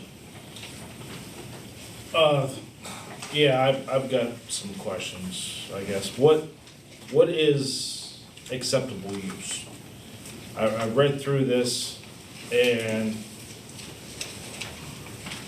what do we define as exceptional use, and where can it be used at? I mean, are we keeping these out of the classroom? The expectation is no cell phones, bell to bell, in the classrooms. Okay, Okay. what's our enforcement on that? So the immediate enforcement is teachers enforcing that, okay? And then there is, goes through a process, goes through progressive discipline. Teacher, you know. Right. You know that. Is Yeah, that what you're asking? Well, I'm getting to something, because Okay. I had a couple students that graduated last year come to me. Okay. And they said students were bringing in 2 phones. They put one in the pouch, and they'd be back there on the other one, and doing all, kids are smart. Oh, yeah. They're gonna find out any way they can to not follow the rules. And actually, Mr. Porter's daughter is one of the ones that come up to me and was telling me this. And it didn't surprise me. I mean, I was a kid, I kind of remember some of this stuff, but not with phones, but, I guess I'm more of just not having the cell phones on premises, really. But that's just my opinion. I just want to make, if we're gonna have this no cell phones in class and they get caught with it, there needs to be strict punishment, so the others will say, I'm not gonna do that, it's not worth it, or, I don't wanna stretch these, oh, you get one time, you get a slap on the wrist, next time, don't do it again. Hey, if you get caught with it, there should be something severe as far as I'm concerned. Yeah, and I believe it's in the handbook, and it says that, I believe the second offense, Tim, is automatic parent call, has to come in and get the phone, all right? But even sometimes, I mean, we're gonna do the best we can. I know. And I know, but that. And I've shared with the building administrators that if this doesn't work, and we're doing it, the next step is a total ban. Right. And that may be, if that needs to be in October, we'll do it in October. I don't think we need to wait a whole year if it's not working. Okay. I mean. And I guess that's just what I want to make Right. sure. If this isn't working, we want to take the next step. I will say, I think it's great the state of New York did it, and I wish more states would do this. Yes. Because I do think it takes away from the kids in class. They get distracted and too worried about what's on here. So, And part of it is that, like, when you talk to different buildings, it's a different. oh, of course. So we look at Cambridge, they have their eyes are looking at it one way with their experience. You go to Maplewood, they don't hear hardly anything about cell phones. So my point is, number one, are we not worrying about it? Or do we need to enforce it? No reception out there. I mean. There you go, problem solved. Yeah, so, and we have shut the Wi-Fi down at all the buildings during the day. So that's the other thing we're doing. So now they don't have the possibility of getting on our Wi-Fi network during the day too. So we've done some other things from a technology perspective. But if it's not working, then we'll bring it back to you. We'll visit. And then I'll be the first one to recommend a total ban. But you're saying that the principals and the teachers are all on the same page? Yeah, they're the ones that the principals brought us this. Right. To try, and it was a Students say- compromise because not all of them agreed. Right, because Right. students say, well, this teacher's lax on it, this That's right. teacher, there's not one level. Correct. So what do we do when the lax teacher continues to let them use the cell phones? Well, that's the building principal has to step Yes. up and fix That's right, that. that's what we've said. I mean, we've had those conversations this summer, because we've looked at it all summer. And I said, I can go to the board and get behind this, because it was mainly the high school principals coming together, because they didn't all agree. And they said, this is what we want to try. And I said, that's fine, but if it's not working, and we're walking through the halls and we're seeing it, or we're hearing it, then I will come back to this board and say, this is where we need to go. I think you're definitely right, there, Tim, like I agree with you. It's, and one of the scarier things yet is even like AI, like the amount of schoolwork that's getting done with AI now is like, I think we'd all be surprised, but I know there are tons of people, which we can't stop them. There's only so much you can go. You can't stop what somebody's doing at home, but I'm just saying it can be scary, destructive to society to a degree. It's not just that though, it is, people communicating and having conversations and not. We lose the ability. Yeah, just be able to talk to each other. For sure.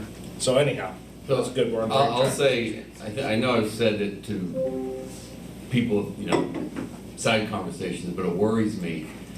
Our lockers are not used in the buildings. They're too small for some classes, for some 9th, 10th grade, I believe.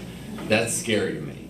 So the kids can't put their cell phone in a locked locker because they don't have room in the lockers to put anything in, so they carry a lot of stuff. I've brought it up before. I think it's a terrible idea for kids to be walking around with backpacks. I think it's a bad idea for them to be walking around in backpacks in the classroom. That's opening the door for a lot of problems. And so I know we're talking cell phone policy. I think this is holistically, is we need to have spaces for the kids to be able to put stuff safe, locked. And I wish we can get creative. I've walked that building. I'm not the principal, but I have a kid who's like, no, nobody uses the locker. So I know that's a huge expense, but perhaps if we could find some creative thinking, even the locker room lockers, which are not utilized. Those brand new nice locker room lockers, they're not utilized. But I know that opens the door because then you gotta have somebody monitoring stuff in there. But if you had a locked space to put the cell phone, and then you have certain specific times of when the kid can access that cell phone, that's a whole different story. But yeah, they walk around with them freely. That's a problem. Can I bring up, I know it's not registered comments, if I can touch on that real quick from the firsthand experience as a substitute teacher?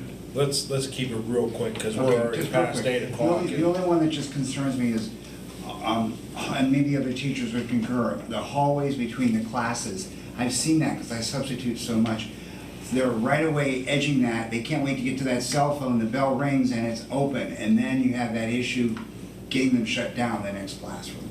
I just point that out in the policy there, that, wow, the hallways between classes could be eliminated I think that would help a lot from a personal experience, and maybe other teachers would concur.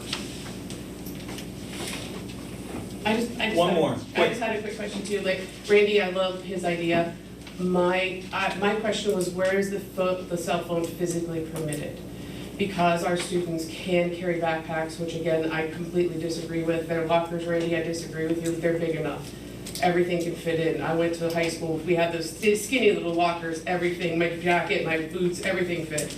They can buy locks, they can fit everything in their locker. Yes. I wish the cell phones would just stay in the locker, because when when they're on their body, Temptation. it's like sending a drunken with a bottle of vodka in their back pocket. No offense. Just drink it at It's a terrible analogy, but it's an addiction, and it truly is. We've seen kids shake who have to turn over their cell phones. We've had parents at SROs fight with students who are physically sitting there shaking, having to turn over their cell phones. I just wish that they could stay locked in a locker. I'll add that I think it's foolish for us to think that we just say the principal, the teacher, take it, end of story.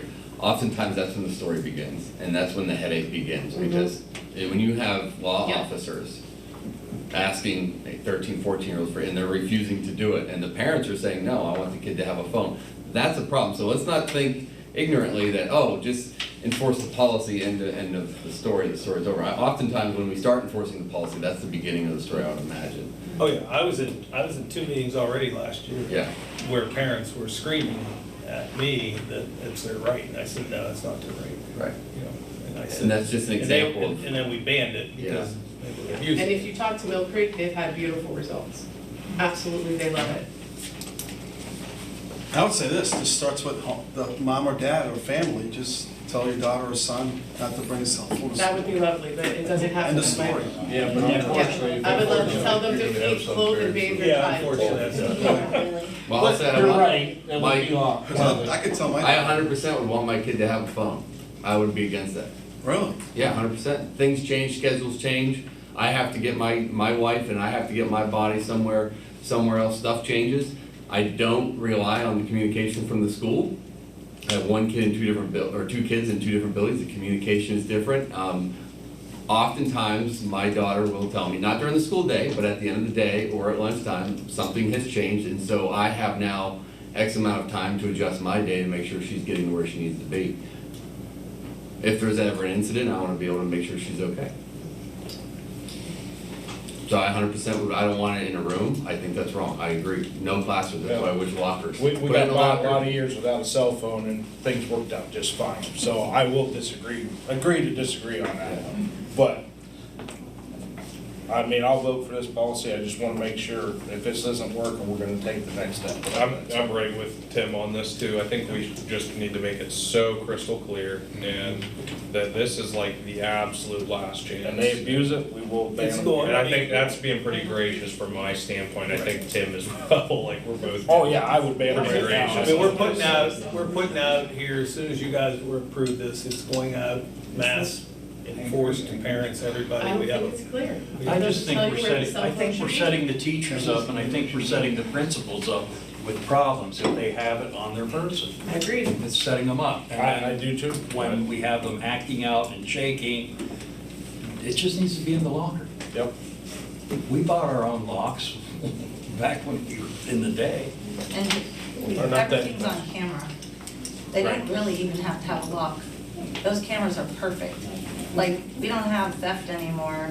I know I'm old, but we don't have theft anymore, really. Because they can go right back on the camera and say, oh, why was he in, that's not his locker. There it is. So, Number one issue, discipline. I mean, if we want to make it put in their locker, I'd vote for that right now. Yes, I 100% would be behind that. And like I said, they can buy locks and they can't fit stuff in that locker. Kids have to start adapting to overcome. That's it. They make a motion to amend. I mean, either way, it's not gonna be figured out before the start of the school year, so we need to pass this policy now. Yes. I believe we can If they wanna absolutely, make changes, we I can make believe we can changes later. absolutely change the procedures because the policy, Yeah, right. I believe that we could change, where the change would be in the handbook. Right. And that would have to be, we would have to, Jordan, how would we do that? Because we already voted on the handbook, I believe. No. No, we Yeah, haven't. we haven't So we're voted good. So on we could the actually, we could actually make that into the handbook. Correct. Yeah, that's right. I'm comfortable that the policy, we removed the language in the policy, that could be done in the handbook. Are you agreeing on that? Jordan? Yes, I am. Okay, all right. That's, so this would be the policy. When we get to that section, I'll pull it out. And then, Jordan, you can help me go through the rules on that, okay? So. We've got a motion and a second. We've had a lot of comments and questions. All in favor, say aye. Aye. Opposed, same. I'm sorry, were we approving this policy? Just the policy, but we're gonna pull it out of the Yes, handbook. yes. We're gonna make the change. Okay. So that'll, then we'll. I heard amendment earlier, and I just wanna. Yep, in the lockers. Okay. Yep. And it'll be really up to the students if they want to lock it. Yes. It'll be up to them if they want to lock it. Maybe then they'll start using the locker so they're not That's carrying. exactly what I was thinking now. Because we have in here that we're not responsible Right. for that, so it'll be up to the students to do that. Okay, awesome. Did we vote on this? Yeah. Yeah. Thank you, 9-0.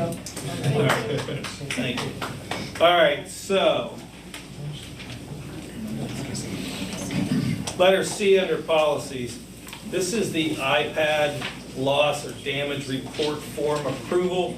This is resolved that the PENNCREST Board of School Directors approve of the attached iPad loss or damage report form. This is a form that's been around. We're just bringing it to the board for approval because we're trying to crack down on the number of breakages, and we want to get this out. And that's Mark, I thank him and his team for putting this together. And I think there was, we've been using the form, and so I just wanted it to bring it for board approval. Have a little more teeth to it. So move. Second. Have a motion and a second. Any comments or questions? Hearing none, all in favor say aye. Aye. Opposed, same. Motion carried.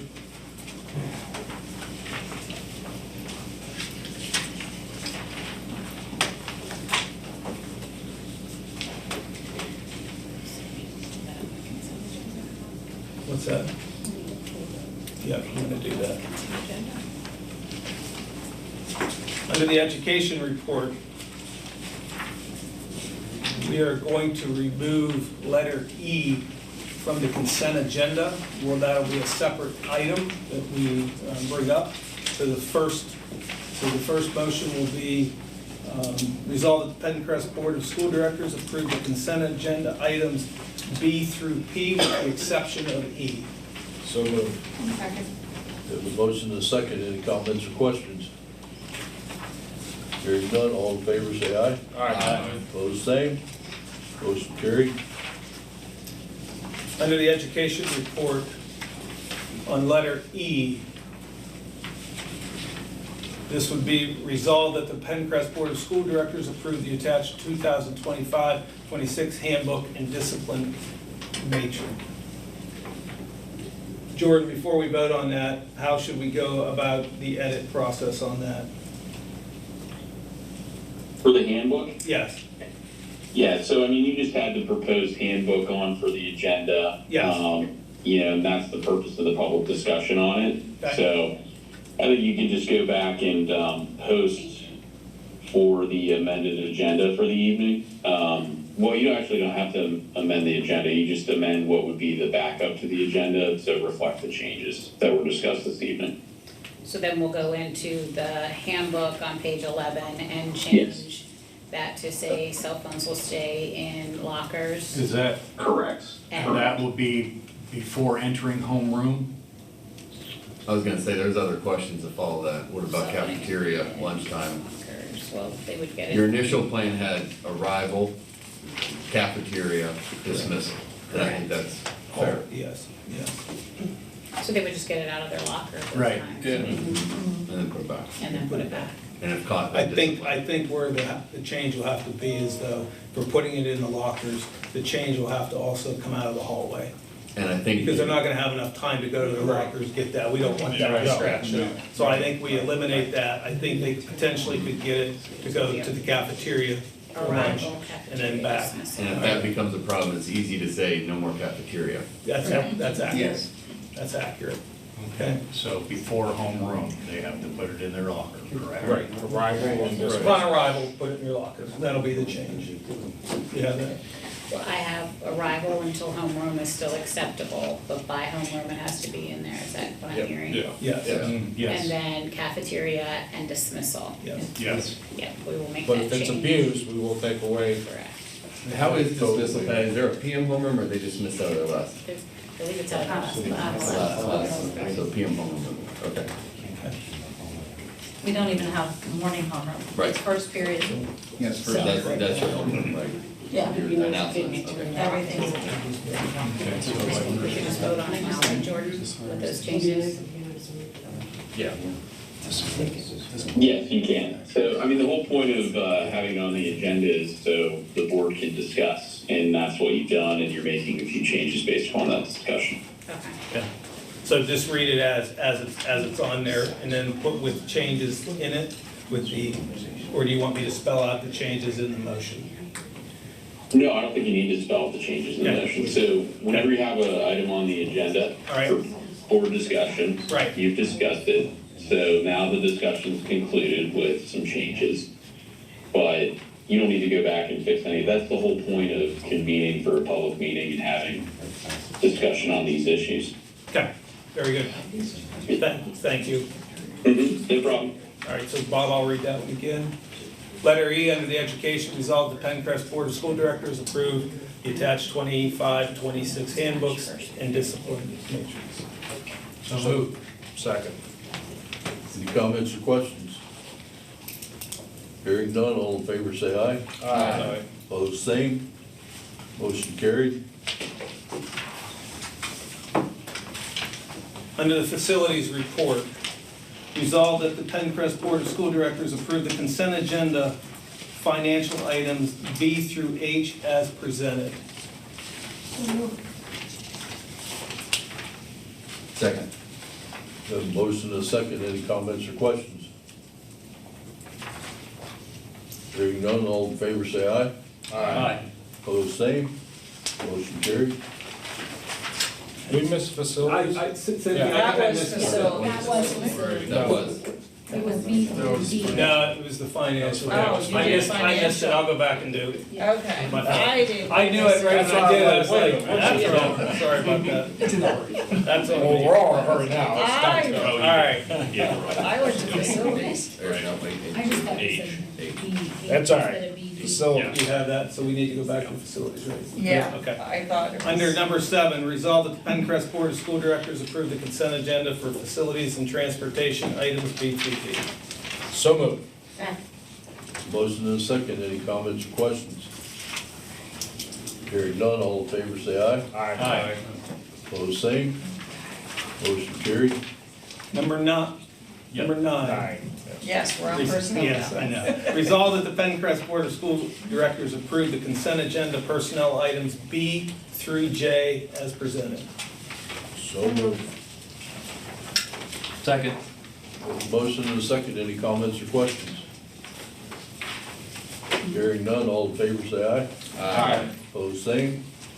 Motion carried. So the next one is under new business. This is in regards to the solar.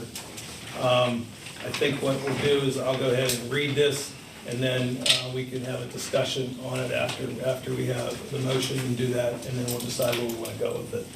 So under new business, resolved that the PENNCREST Board of School Directors approve the letter of intent with USource, a Nextera Energy company, to begin the RFP process for the PA Solar Schools Grant Program at a cost of $42,000 pending the solicitor review. So moved. Second. Motion and a second. Any comments or questions?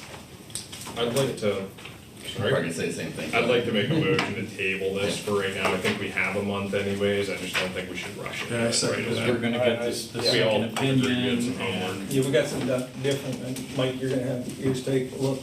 Yeah, if you want, like, my wife can set it up too. And I'd like to hear Richard's opinion too. Yeah. He's still pondering Who's seconding the motion on the table? Okay, I just wanted to make sure.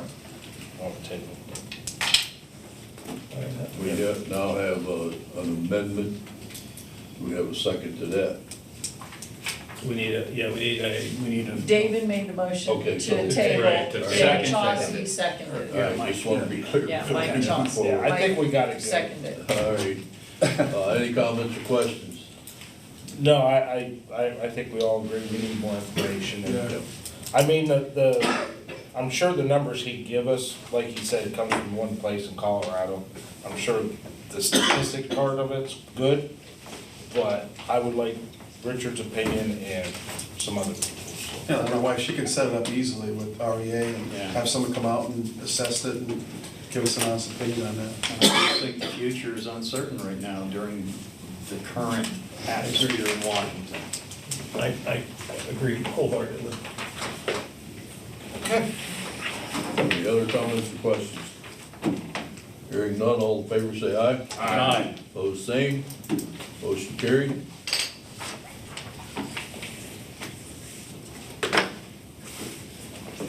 Number 11, announcements. The board met for executive session on August 11, 2025. We actually discussed, we did not get to personnel, so we did not talk about personnel in that. We had that listed. So we had legal discussion, and the discussion in the legal was in the realm of talking about boundaries. And so that was the discussion in there where we were talking about equal representation and boundaries. And so that ate up our time. So I did want to put that out there for an announcement.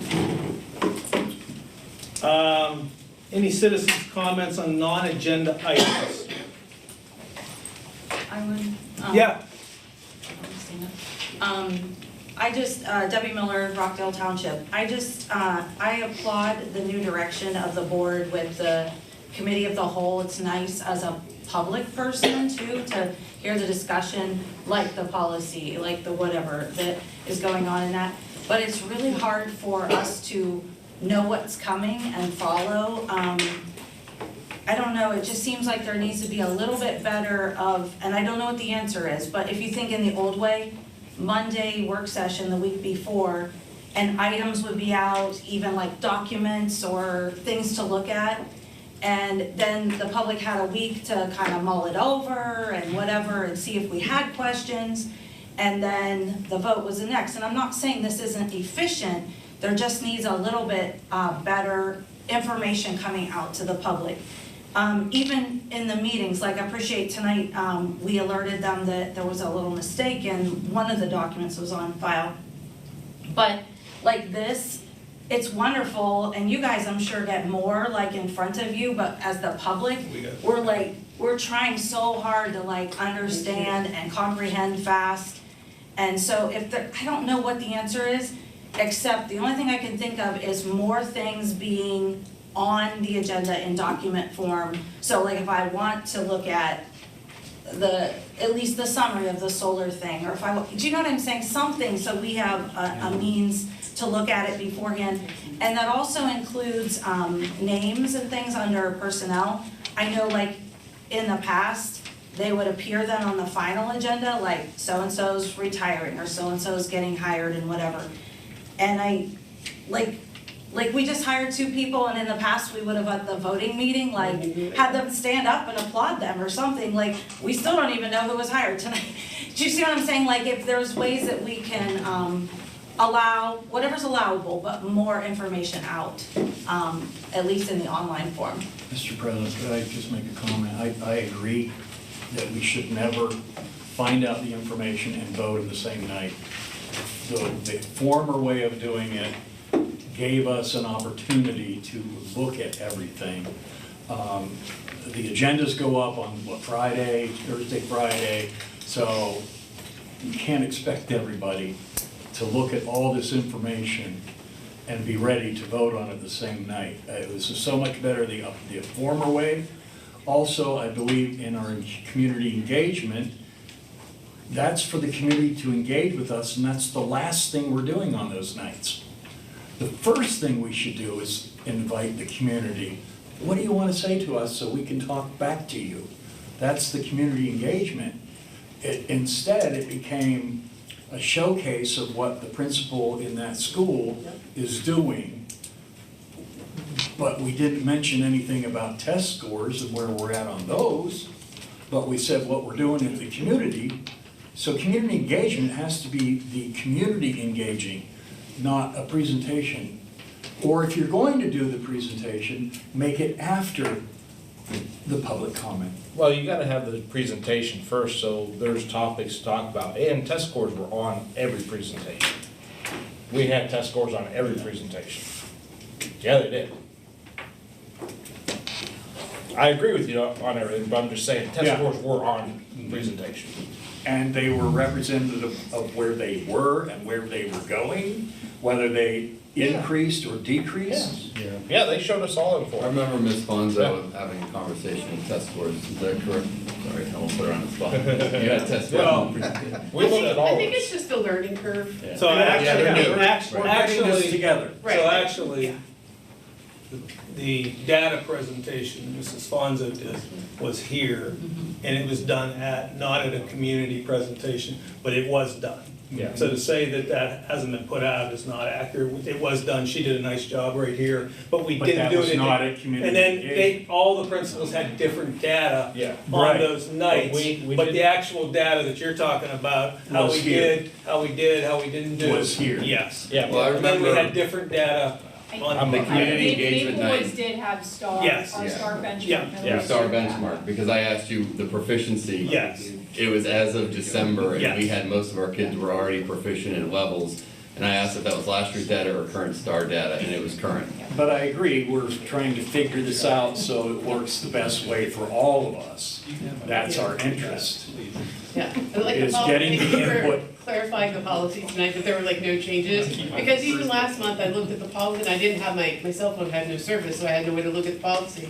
And the policy was wrong last month that was attached, and I didn't catch it. And then I was like, that policy didn't change at all. You're like, it tightens up the policies. I'm like, Mr. Ford, it doesn't really tighten up. And so, it's because the wrong policy was up, and now I read the new one, I'm like, oh, this makes sense now. But I think it would also be nice to have the community engagement with the teachers talking to us as well, not just the parents.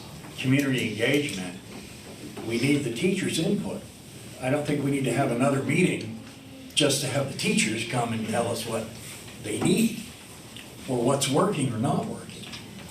And I thought that was gonna be a part of Well, community we engagement. have, as teachers well. have been at every community engagement. They're at every meeting, I see No, they're that. at every community engagement they've been. But you have the same group. But thank you. And to It's a answer learning your curve. question, Dave took advantage of it. There was something that he didn't want to vote on tonight, so he made a amendment to table it. And you all have that right at every meeting. If Right. there's something that you don't want to vote on, you can table it. Right. Okay, let's get out of here. Any other citizens? I believe we had more citizens. Oh, sorry. Jeff Gable from Hayfield Township. Just some quick notes, because hearing tonight, kind of pushing the solar thing, is, Mr. Ford, I will get you the requirements for the township tomorrow. That will answer a lot of questions, because we've had civic meetings on these, and questions by the public, from chemicals to noise making to everything, that will reflect price. Price, like he mentioned, it'll have fencing. Yes, it'll have fencing, but it's also required to be screened, so that you're not driving by and just seeing a fence there and the solar field behind it. You know, those are expenses. Things that bog down the system can be what the utility requires, if anything is hooking to the utility. If they're required to spend money to put in equipment to hook to the system, that's a timetable for them, an expense for them, and how long they take to go for it. There's also water runoff, 2 projects north of me here that have been approved. The questions, even after we went through, is the government come along and water runoff, a small stream going through can change things, so you have to kind of make sure you go through all that ahead of time. It takes It is an exception, zoning exception in the township, so it's gonna need a couple months to be approved by the township, because the first Tuesday of the month, it'll go through, third Tuesday of the month, it'll go through zoning. I'm a member of zoning, and then the next month it goes through supervisors, it'll have to have that.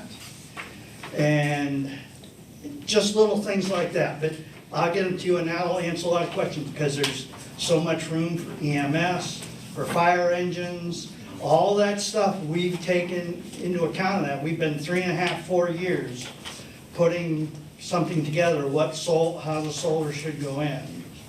So, Thank you. that's just to let you know. Thanks, Jeff, I appreciate it. I just wanted to say hello and introduce myself. I'm Hannah Daly. I was hired for the 9th, 10th, and 11th ELA position at Maplewood, so I just wanted to say hello and introduce myself.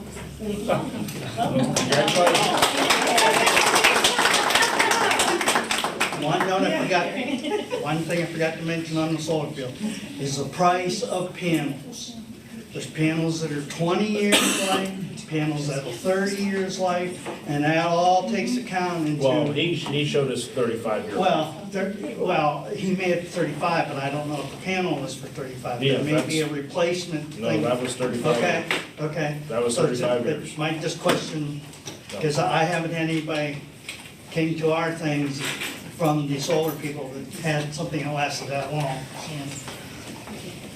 And when they are replaced, they are recyclable. So yes, there's expenses to replace the panel, but there's usually some money back on the recycling. Thank you, appreciate that. Any other comments? Motion to adjourn. So moved. Favor say aye. Aye.